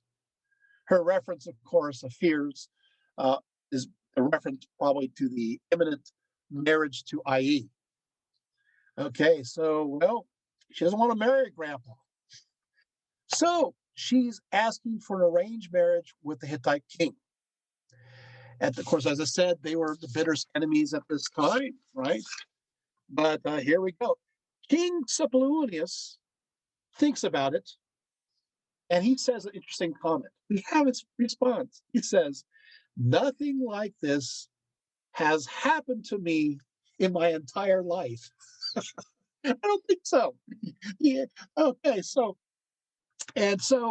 he sent this to his courtiers. So eventually he decides to grant this request. He promised her his son, Zananza, Zannanza. And so Zananza is on his way to become the wife of Akhenaten, who was the wife of Tutankhamen. But he never made it to Egypt. He was killed as he was traveling through Syria, and so it never happened. And so as a result, she married Ai, and then Akhenaten disappears from history. It's so sad. She was not even to be the first wife. She was to be a lower wife. So not even having the dignity. All he wanted to do is continue the succession. Well, because of his advanced years, Ai only reigned for 4 years. And then he did designate his son to be the next pharaoh, but he died even before Ai. At this point, Horemheb becomes pharaoh. Remember the general out there fighting? 1319 to 1292. So Horemheb is 1319 to 1292. His name meaning Horus is jubilant. And so what happened is that he now becomes pharaoh. He decided that he's going to wipe clean the memory of Akhenaten. He erases the inscriptions of Akhenaten. He erases the inscriptions of Ai, who he obviously did not like. but does not erase the inscriptions of Tutankhamen. A lot of people have said that, well, that's because Tutankhamen was the one that really gave him his power in the first place. Others add they think that he really liked Tutankhamen. And so there you have it. So Horemheb comes to the throne. By this point, he had been fighting and winning the battles of Egypt against the enemies and had restored the Egyptian empire and restored the new kingdom. And this declaration is inscribed on the 10th pylon of Karnak, also describing the official return of worship to the Egyptian gods, although that came about during the reign of Tutankhamen. He is reasserting that. He also divided Egypt in an administrative sense between Upper Egypt under the vizier of Thebes and Lower Egypt under the vizier of Memphis. So there you have it. Horemheb ended corruption, and that was good. He reestablished local religious centers. He also recognized the restoration of the priesthood of Amun. But what he did was interesting. He decided to have selected as members of that priesthood only people that he knew personally. So he's tying himself directly to the power base of the priest of Amun. So therefore he's the one who chose them. And so he recognized the problem that maybe Akhenaten had with the power of the cult of Amun-Ra, those priests having too much influence in Egypt, and he now made it his own appointees in charge. Akhenaten left many monuments behind. Horemheb either destroyed them or he repurposed them and dedicated to other kinds of reasons. Horemheb married Muta Najibet, who many believe was the sister of Nefertiti. And so the two together. And so there you have it. Well, after Horemheb, who, restores Egypt, Horemheb restores Egypt back to what it was at the time that Akhenaten took power. So now we're back to where we were before. Egypt is as strong as it was under Amenhotep III. And of course, always beginning of Amenhotep IV, which is Akhenaten. And then there's a downward slide. Tutankhamen, bring it back up. Under Horemheb, we're all the way back. And who does he designate? Ramses the First. And then there's Seti the First after that. And then, of course, that's right, the great pharaoh Ramses II, which is one of the most powerful times of ancient Egypt. And of course, obviously, the famous Ramses dominates most of the 1200s BCE. So you could see how the story puts it all together. But you could also understand many of the inner workings of why Akhenaten did what he did, but also the mistakes that he made. It's probably not a good idea at this time to be an isolationist and a pacifist in the ancient Middle East during this era, especially if you have a constant war against the Hittites. Egypt was indeed weakened under his reign, but it's fascinating to investigate what his theology was all about, where he went with his ideas, because it seems to be very influential in other perspectives of monotheism, which is a whole nother topic that can be unpacked at another time. But until then, I will say that while under Akhenaten, the sun was rising, when it comes to this talk, the sun is now setting. Have a good night. Thank you.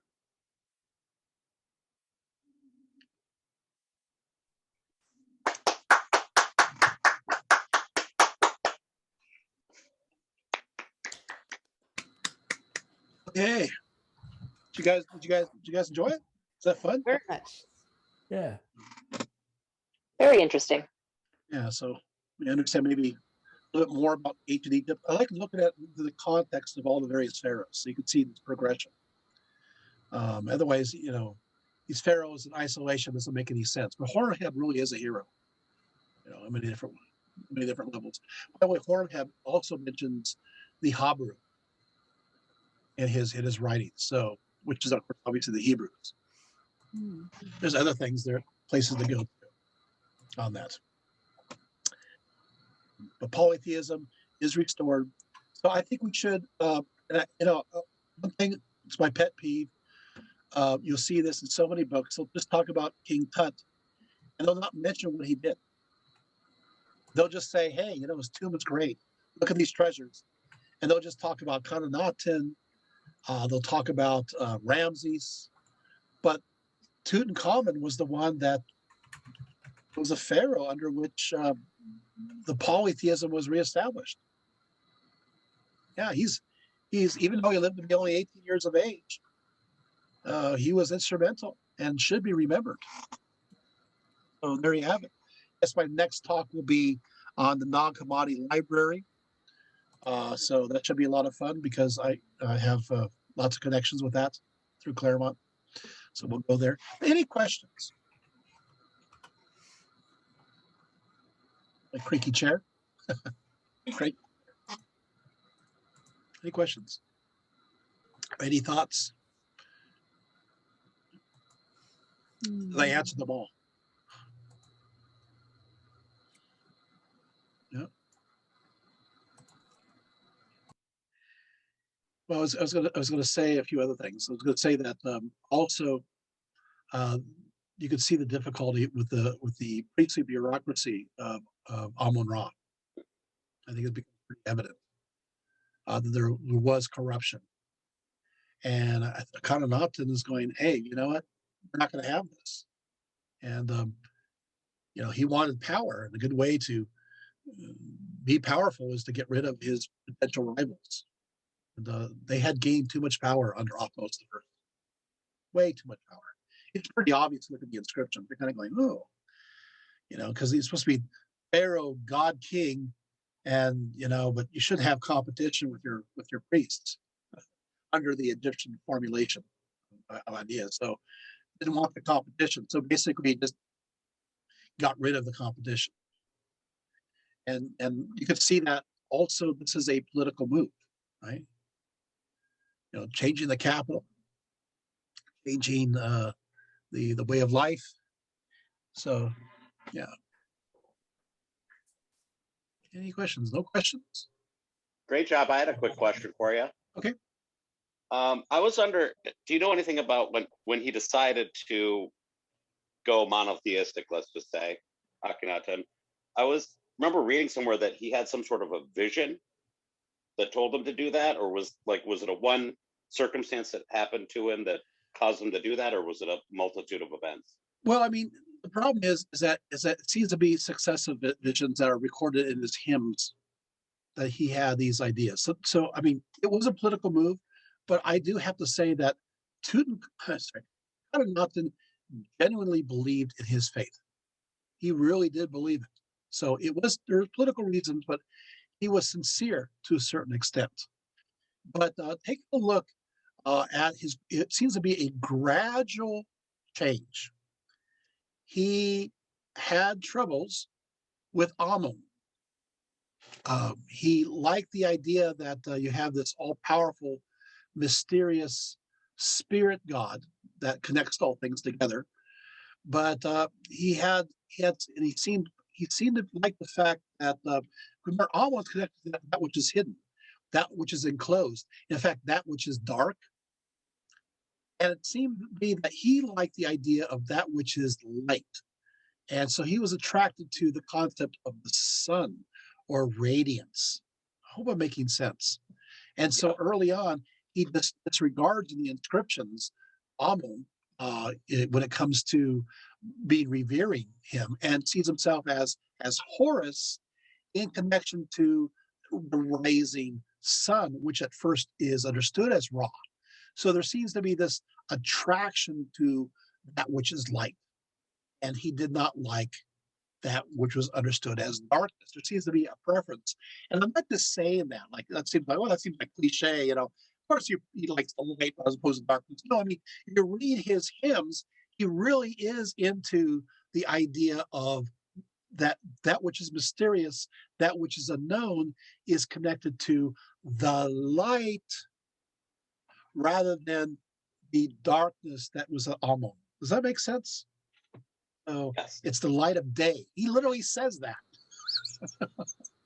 Oh, does that help? Yes, it does. Thank you.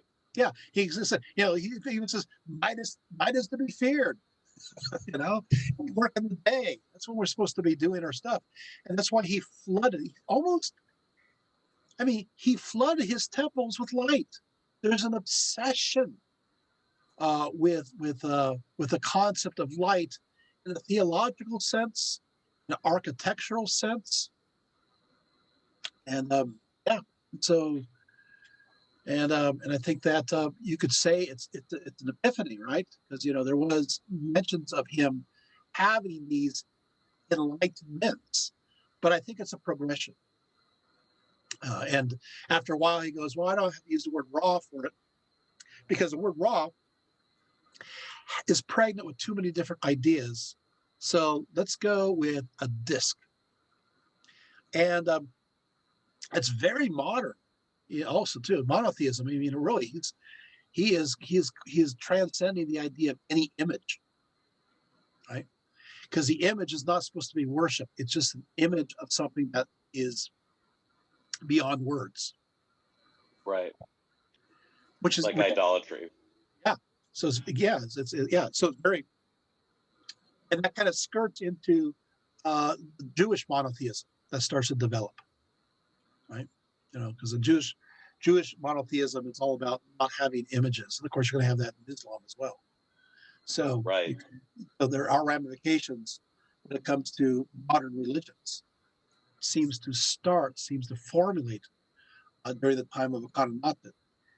And maybe this is where people ask the question, maybe there was influence going on to the Jewish people at that time, and then they brought to Canaan. And then, of course, that goes into Abrahamic religions. And other people say, well, no, maybe it went the other way around. Maybe it's the Jewish people that are there that are influencing Akhenaten. And you just take the next step going, hey, this is a great idea. Maybe I can use it. Like, Constantine the Great with Christianity. Hey, this is pragmatic. Maybe Right. this will transcend for Constantine. This idea will transcend the Roman paganism, even though Constantine was not a Christian per se until his baptism, and he was Pontifex Maximus of not just Christianity but overall, obviously the religion. Still, you still have this idea where he thought it was functionally useful, and maybe Akhenaten thought that monotheism was functionally useful, as opposed to having all these gods. I'm going to have one God under which I stand as the Son of God, and my consort, and that everybody has to move through me and accept me as the intercessor between this God that's behind the disc and of course the people in general. But of course, another interesting part is Son of God concept. So Right.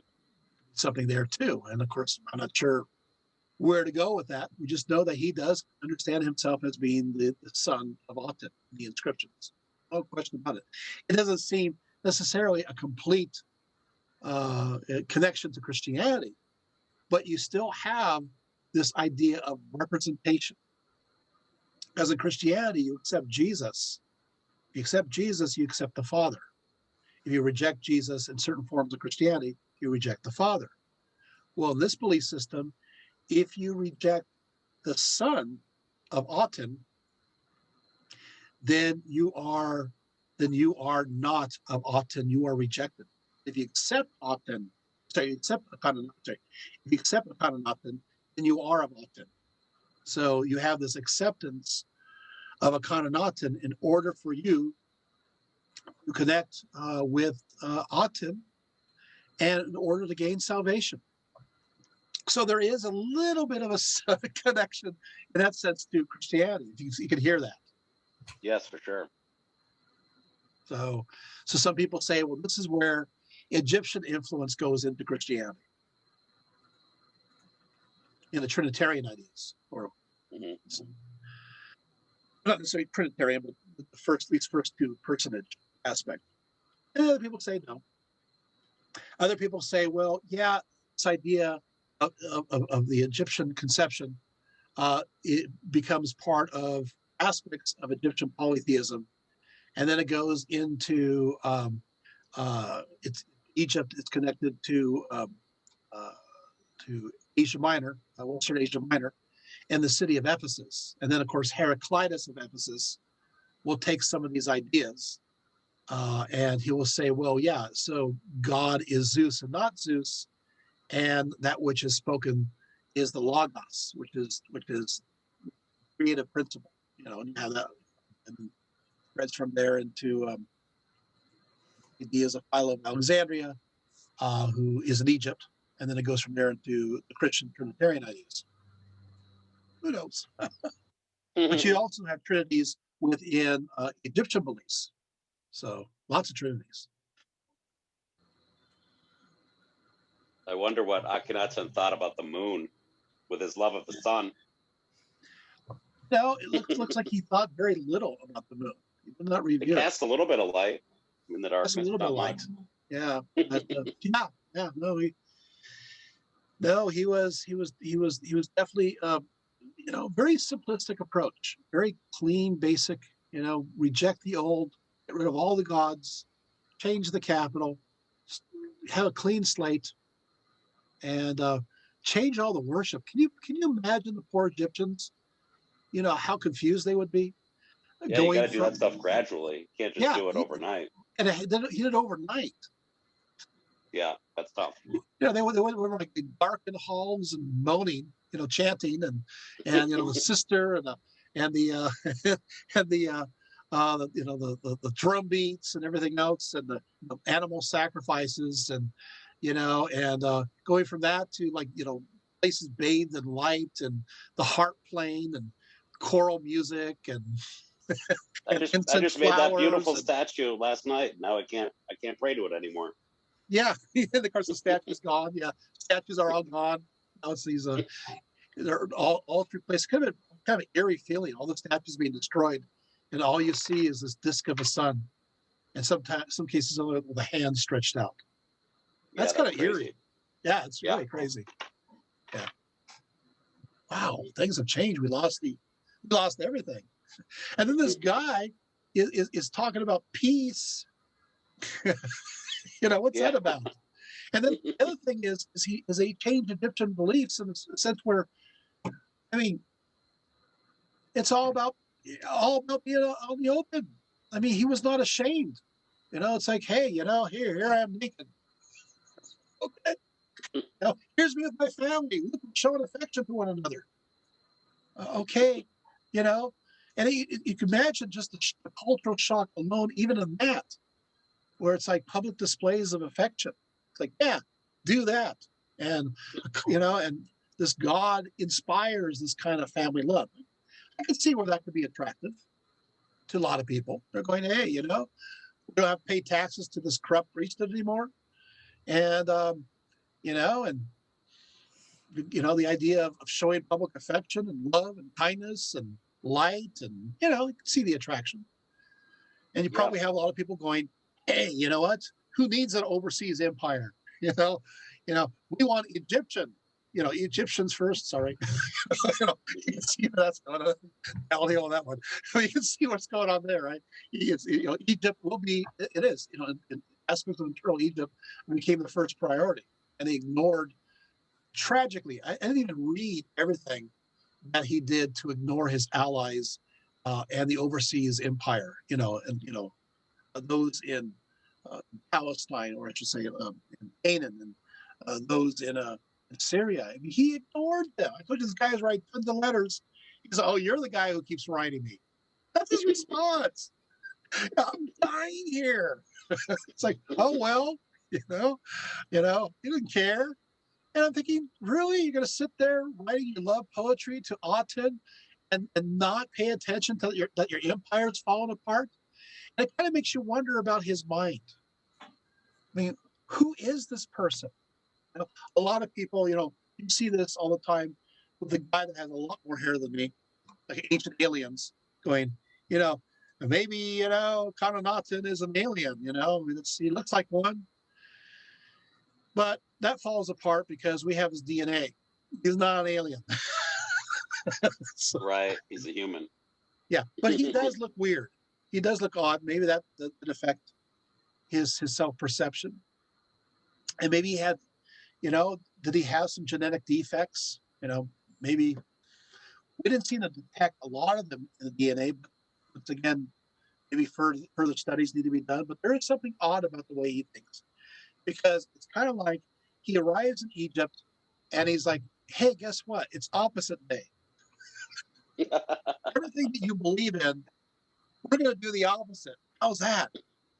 And I don't know how he survived. It shows the power of Pharaoh. They let him do it. But just throw out the manual and do everything differently. And the great thing is we have so much in the way of writings, because we have the Amarna texts have survived in cuneiform. They have survived, so we know more about his reign than most of the other pharaohs, because this archive survived. And it survived because after him as pharaoh and Nefertiti as pharaoh, and under Tutenkhamen, you have them move back to Thebes. And by the time of Horemheb, they will abandon this capital and it'll be covered with sand. And that will preserve these documents. So, and that's what happens. So because it falls and it's forgotten, it leads to the preservation of this information. So yeah, we know a lot about Akhenaten, his idiosyncrasies and his personality. We're lucky for that, because didn't they try to basically erase him after? Like they destroyed They tried all to of his erase him statues. afterwards. Yeah, they tried to erase him, but hey, you know what? The sands protected him. Yeah. Yeah. They can't erase what's buried. Right. Forgotten or it's neglected, right? So there it is. So I guess Akhenaten gets the last laugh, right? Yep. So, any other questions? Yeah, I have a quick question. You brought up an interesting point. So when Akhenaten made all those changes, the opposite day, some of them were embraced. Some of the people were probably on board with it. And then when Tutankhamen comes in and changes everything back, it doesn't seem like there's really any pushback to keeping what Akhenaten had put into place. They were all really on board with going back. Or is that more about, and I think you just mentioned it, is the power of the pharaoh, is they just blindly followed and they couldn't push back? Well, I have a fun fact that I forgot to mention in my talk. Here's a fun fact. Okay. Everybody's doing lip service because they got to go along with this guy. They're hoping that he's gonna go sometime, but they don't have enough power to get rid of him. How do we know that? Is that I told you about Elmarna? I told you about his capital. So archaeology doesn't lie, and not apparently, we know that they continue worshiping their gods in domestic space, in their homes. So they found in his capital what everything is about. I mean, all the temples are dedicated to Aten, god of light, and everything else, and so forth.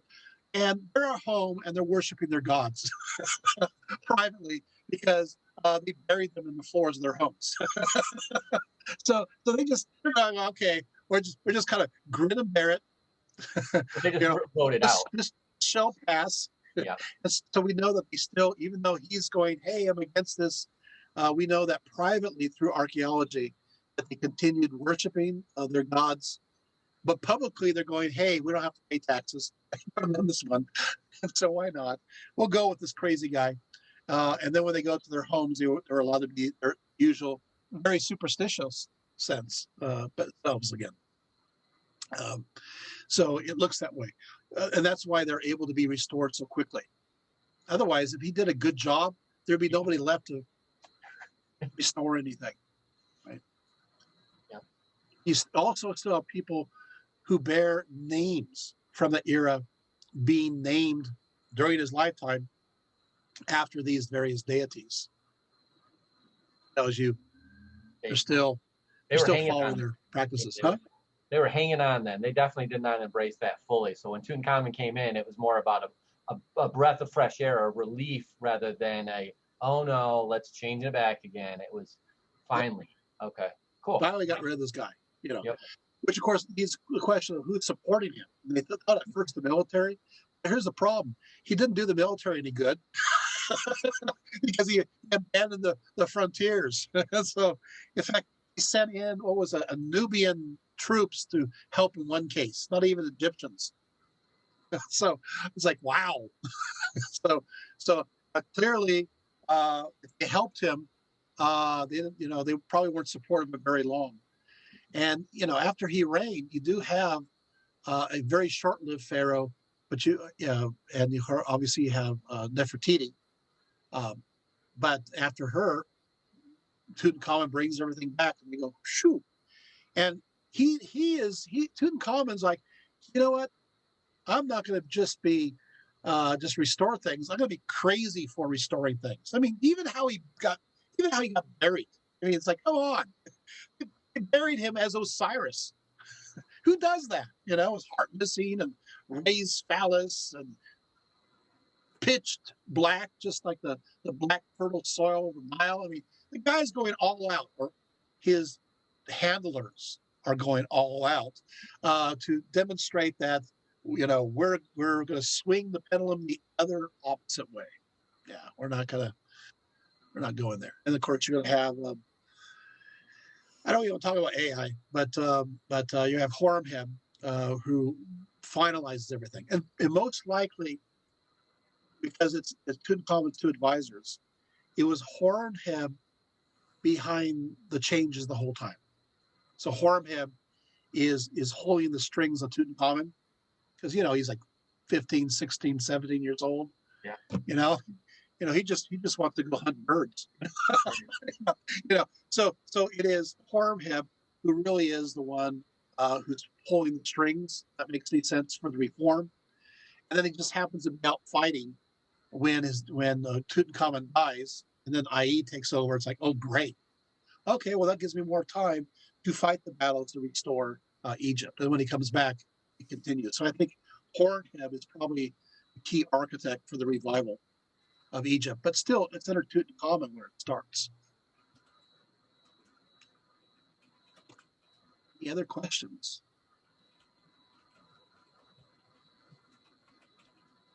Isn't Egyptology fun? I was kind of curious about if he was such an isolationist politically, was he also kind of distant to the people in a sense? Okay, so good question. He was isolationist when it came to his political policies in connection to foreign policy. No, he's very much into the people. Really wanted them to believe him. So he believed in interacting with them. He believed in great celebrations and festivities and, getting people to be part of the whole story, part of his whole idea, part of his vision. He didn't isolate himself from the people. He made public speeches. He wrote hymns for people to sing. And poetry. So he's very public in that sense. So he wasn't private. In fact, he's the opposite of private. He's public about everything, including his affections. But so he's a very public person, overly public for a lot of people. And I'm sure he convinced lots of people. I'm sure he did. I mean, convinced them, but not enough to change their beliefs, as we find from the underworld. I mean, in his own capital city, they're still worshiping the traditional gods. And maybe they feared him on certain levels because, he killed people and, sent them to the mines if they disagreed. That's a kind of incentive, right? Right. And you have this, one of his men tutor guys, I read the little bit there on the fact, a little threat there. If you don't follow up, you're in trouble. So there is that aspect to it. But he wanted his belief system to be a celebration. And if you take a look at the artwork, you see it's all about celebration, about joy and people and interaction. And yeah. But as soon as you cross over beyond Egypt. He's like, I had no interest in anything beyond Egypt itself. No interest in Canaan, which Egypt owned at that time. No interest in Syria. I mean, Byblos. I mean, he let Byblos go, which is ridiculous. Byblos is a huge part, even in the story of Osiris. You know the whole story there of Isis and Osiris, where they, Isis goes off to off there to that direction of Lebanon to, it's like, wow, what's going on here? But yeah, so that was very, very important to the Egyptians. That's one of their main bases of operation. And he acted like he could care less or did very little to try. So he he wanted he believed in peace. He believed that, you know, just negotiation. He did talk about diplomacy. We find that in the tablets. He believed in talk and diplomacy. But you know what? That doesn't work in the ancient Middle East. He said, I'm sorry. I know we're thinking like modern people, like, that's wonderful. Yes, it's wonderful now, but then, no. Not with the Hittites. It's like they're going to take advantage of you. And that's what they did. And so he was losing much. If he reigned any longer, the enemy would be at the doorstep of Egypt. They would have. The Hittites would have had all the way to the Sinai Peninsula. Most likely would have taken the Sinai Peninsula and could have swept through Egypt. So that's not the guy you want in leadership. He did wage war against the Nubians, right? A rebellion or something? Well, he sent the Nubians, his Nubian troops, help out in a certain fight in Canaan. According to Yeah, he did. He had read, Nubian it stuff. was the 12th year. It Yeah. ordered a viceroy to quell rebellion of Nubians on the Nile. Right. I mean, he did that. But that's inner. That's the inner area. That's the Nile. That's a direct threat because that goes right against Upper Egypt. So and remember, the Nubians are very much part of the population intermarrying in the Upper Egyptian. So you're going to have, there's a blend there. So that's a different context. I see. Yeah, and very there's different. supposedly some military action in Syria on the Hittites, but not all historians agree. Yeah, well, no, what happened is he started strong at first and he got weaker as time went on. Oh, I see. Yep. Oh, yeah. No, and he let it go. A lot of wives. Yep. Yeah, and also on top of that, the conflict, as I mentioned, went all the way down to Jerusalem, which is mentioned, by the way, in the Egyptian records, and Shechem. If you know where those areas are on the map, you realize, oh, that's going down pretty far south. I see. Yeah, that's too far down. That's too close for comfort. Yeah. So that means is that he was letting go a very important strategic area. And that's the Megiddo or Jezreel Valley. That's a pivotal area. Usually Hittites and the Egyptians hold off what's called the Jezreel Valley and hold that as at least a line. Well, he allowed that line to crumble. That line, which Thutmose III fought so hard to hold on to, because that was the keystone to holding much of the Middle East, because the Jezreel Valley commanded the area where you have the what they call it, the King's Highway that went along the coast. And there's an opening in the mountains there, the coastal plain. There's mountains along the coastal plain. There's an opening there, which is the Jezreel Valley, which allows access going all the way to Syria. That's why the Golan Heights are so important today when it comes to Israel, because if you lose the Golan Heights, groups will move all the way through the Jezreel Valley and right down to the coast. That's important. So whoever held that position basically held the Middle East. That's where all the great battles happened. Well, he let it go. He let that keystone go. Like, oh, whatever, And they're pushing south in the Jezreel Valley. Well, what else is left after that? You're going to have the Negev. You have the Maktish Ramon, kind of flat. beyond the Makdish Ramon, you can just go right across Sinai. That's bad. If you guys know the geography of that area, that's horrendous. So Egypt was in trouble. Yeah. Yeah. Any other questions? No? All right. And lots of wives, yes. But also his very first absolute wife was Nefertiti. It was definitely the one. And he made that very clear, as I mentioned, too clear in his inscriptions as he goes on and on. And lots of it, puts her in the high position. And All she right. was popular with the people too, right? Yeah, she's very popular. More images of her than him. Right. Like on coins too, right?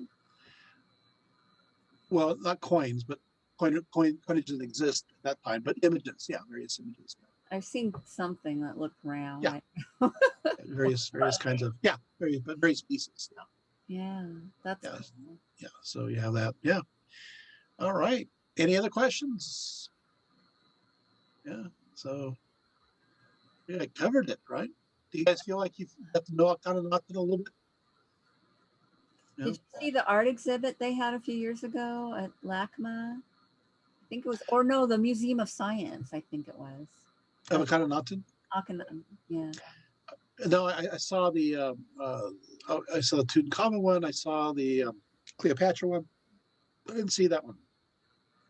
It was I very missed it. well presented because it was in darkness and just the objects themselves were lit. And it was very, like, it was haunting. And you know what's really sad? Akhenaten would not want that. No, that's the sun. He'd be like, "Where's the light? tear that ceiling down. I want this bathing light." It was very dramatic though, and the way his visage was so elongated and stuff. It was spooky, but in a good way. Yeah. Yeah. And of course, there's so much going on with iconography. Why would he cast himself, depict himself in such a strange form? I mean, why? We kind of went into it a little bit, but he did have certain characteristics. But why exaggerate them? Why make themselves look like what they did? And I mean, it really is abstract art. Mm. I mean, it is abstract, right? And in the real sense, it's when it comes to symbolism behind it. He's trying to make himself look like the other.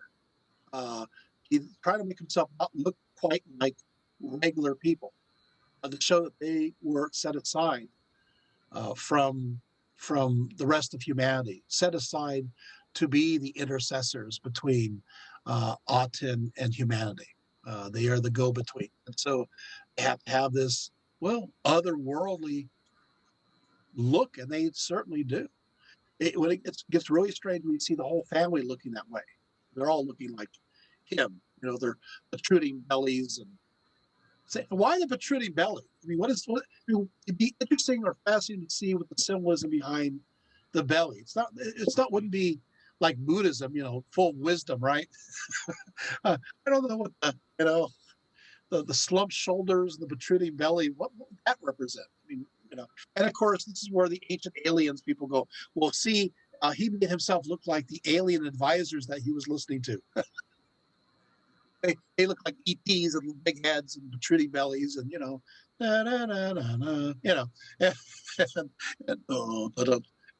there you go. And so that's maybe the reason why he was influenced by these extraterrestrials and came up with ideas that humanity was not ready for.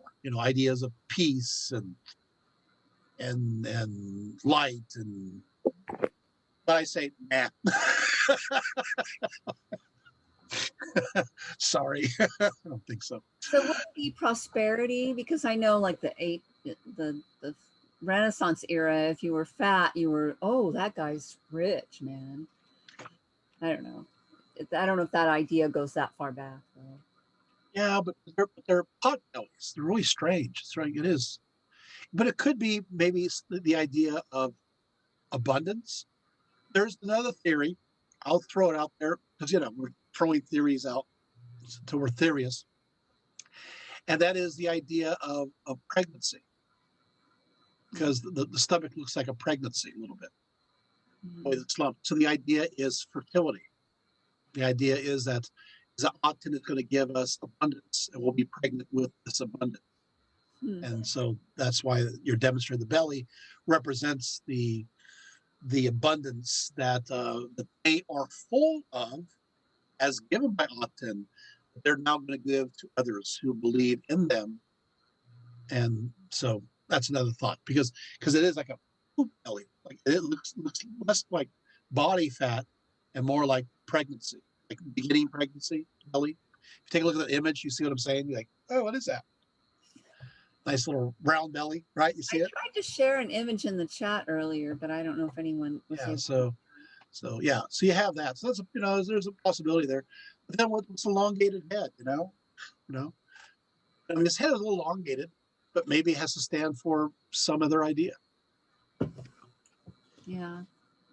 Or maybe is it possible that he grew up as a how do I say it nice, as an odd looking fellow, and was unfortunately subject to a lot of bullying or taunting, and that somehow influenced his outlook on life, which then radically changed how he wanted to have others look at life, make it better for people like him in the future. Is that a possibility? Yeah, maybe. I mean, he had. What's interesting about it is that his you take a look at his skeleton. Like I said, unfortunately, it's all smashed up. But you take a look at him, and it goes, he was an odd-looking guy. So we know for a fact he didn't look like everybody else. There are certain things that were different about him, and so maybe there's that sense of, well, I'm going to just exaggerate this difference, and I'll make this difference and I'll embrace it. Yep. And make it part of my identity, as opposed to discouraging it. I realize I'm different, and I'm going to. So a lot of people will say that. A lot of people will say also that he had a genetic situation, because once again we're back to, unfortunately, we don't have the skeletal remains of his hips, or we just don't have it. That part smashed. But I'm wondering, if he did have more of a female shape when it came to his hips. We don't have his face. I wonder maybe if his lips were full. Maybe he looked female. And maybe he got teased for that. Maybe genetically there is something we haven't detected where he is. There's kind of in between. Maybe he's double gendered. Who knows? But he does seem to stress. He has breasts. I mean, what do you do with that? Now you could say, hey, the breast could also represent the same idea that we see with the belly. The breast could also represent the nutrix, the idea of feeding the people. He is the one who gives, refreshing milk. And you have ideas of Isis, right, who's breastfeeding.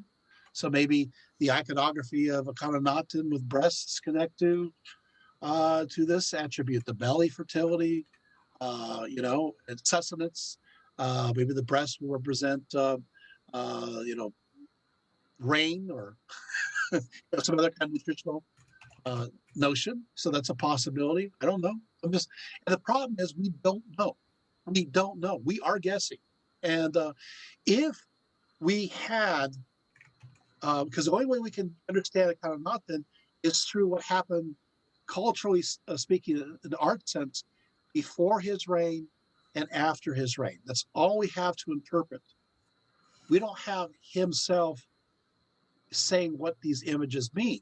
So there's a lot of redaction here, right? So I mean, if monotheism would have lasted longer, maybe the iconography would be better understood. That makes sense, because then we have more to work with.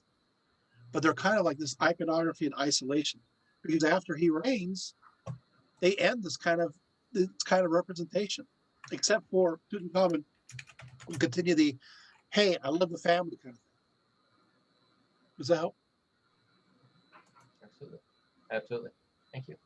Yeah. So there you have it. I know people are going to be leaving this talk saying, yeah, he's an alien. Dave says he's an alien. Take me out of context. It's like, oh no, I didn't say that. He's not. DNA. Listen, please. Yeah. So No, I you, think you brought up a good point about dual gender identity. That's a biological thing. I mean that is possible, and over the course of human history, I mean that the odds would, it could appear that he could have been somebody that had the attributes of the male and the female body, and like a modern day caricature, they just kind of enhance those when they try to paint his pictures or make his statues, so to speak. So yeah. that's I an mean, interesting theory. Yeah. yeah. Well, I mean, he was able to father children. We do have his DNA, Mhm. so I'm not sure, what we can demonstrate through that. But maybe we should just grow our own Akhenaten to figure it out. You treat that shit out. Okay, we're gonna put together Akhenaten. These poor kids, like the big head. And it's like, thanks a lot. Instead of These are my Jurassic Park, kids. Egypt Park. Huh? Instead of Jurassic Park, you'll have Egypt Park. Egypt Park. It's like, Just let them live somewhere where it's sunny, though. yeah, we're sunny, right? Not in Yeah. like Seattle or something. Let's see in Seattle. Yeah. No, we camped there. Yeah. Prison hell. Well, yeah, he kind of wonders, yeah, he was obsessed with light. Maybe he had a skin condition too. Who knows? I mean, but then again, we can detect so much from Tutenkhamen. So that'd be a good question to ask a scientist in that sense, who works with the DNA, so that look a little further into Akhenaten's. But it may still, when he still may have those characteristics anyway. Just look that way just because. And so he was, a very feminine looking man with long arms, long legs, long narrow head, full lips, and maybe there was some kind of genetic aspect where he had breasts. Maybe there was.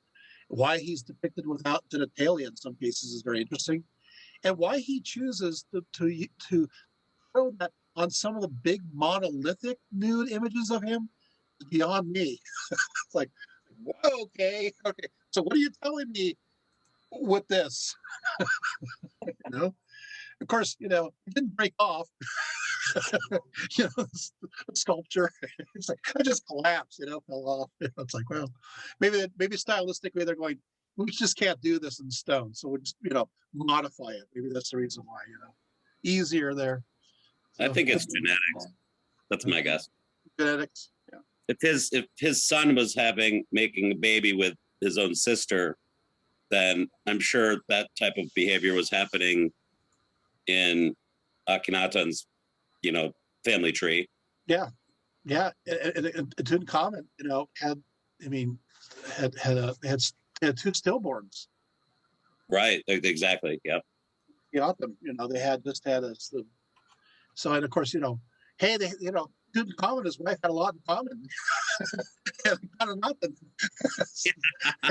It's awful. As dad, not something you want to have in common. I'm sure. Right. Yeah. And of course, drawing the Tutenkhamen family tree now is just like a nightmare. So it's interesting. So also Tutenkhamen's mom. What's sad about that is her head was intentionally crushed. It seemed to be maybe killed in life. The other interesting thing. So I don't know. Maybe she was murdered. I'm just adding more to the mystery, but yeah. I feel like every pharaoh or every like ancient leader, there's a theory that they were murdered. Yeah. Oh yeah. Like every single one of them could have been. Well, it's interesting that Akhenaten had so many daughters too. That's another thought. I just throw that one out. He had a lot of daughters. How many did he have? At least 6. Oh wow. At least 6 in depictions. Huh. The girls in the household there. Although we get different numbers, so inscriptions. Some died and more were born. I mean, Akhenaten was kind of prolific. Not as prolific as Ramses. nobody's as prolific as Ramses, right? Except for Solomon. 700 wives, 300 concubines. You know, maybe there's no competition there. So, Oh, I've heard about Genghis Khan too. He was prolific. oh, yeah.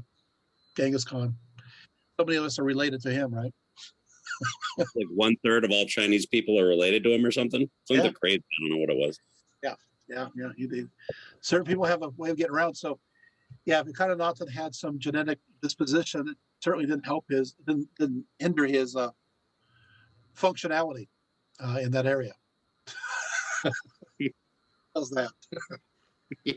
So he's still able to be himself there and spread his seed everywhere. Anyway, okay, moving along. Any other questions? No? This is a seedy conversation.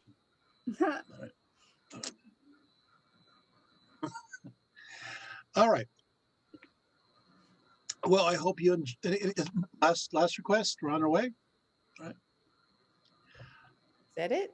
Yay. All right. Well, thank you so much for being part of this talk. Hope you enjoyed it. We're talking about the Nag Hammadi Library next time, and I will bring up all my Claremont experiences. And the cool part about this is I met and spent time with a large amount of these people that I'm talking about. So, so a lot of these discoveries, and so you'll say, and I met this person. I have some of their stuff right over here. Maybe I'll show that stuff to you guys.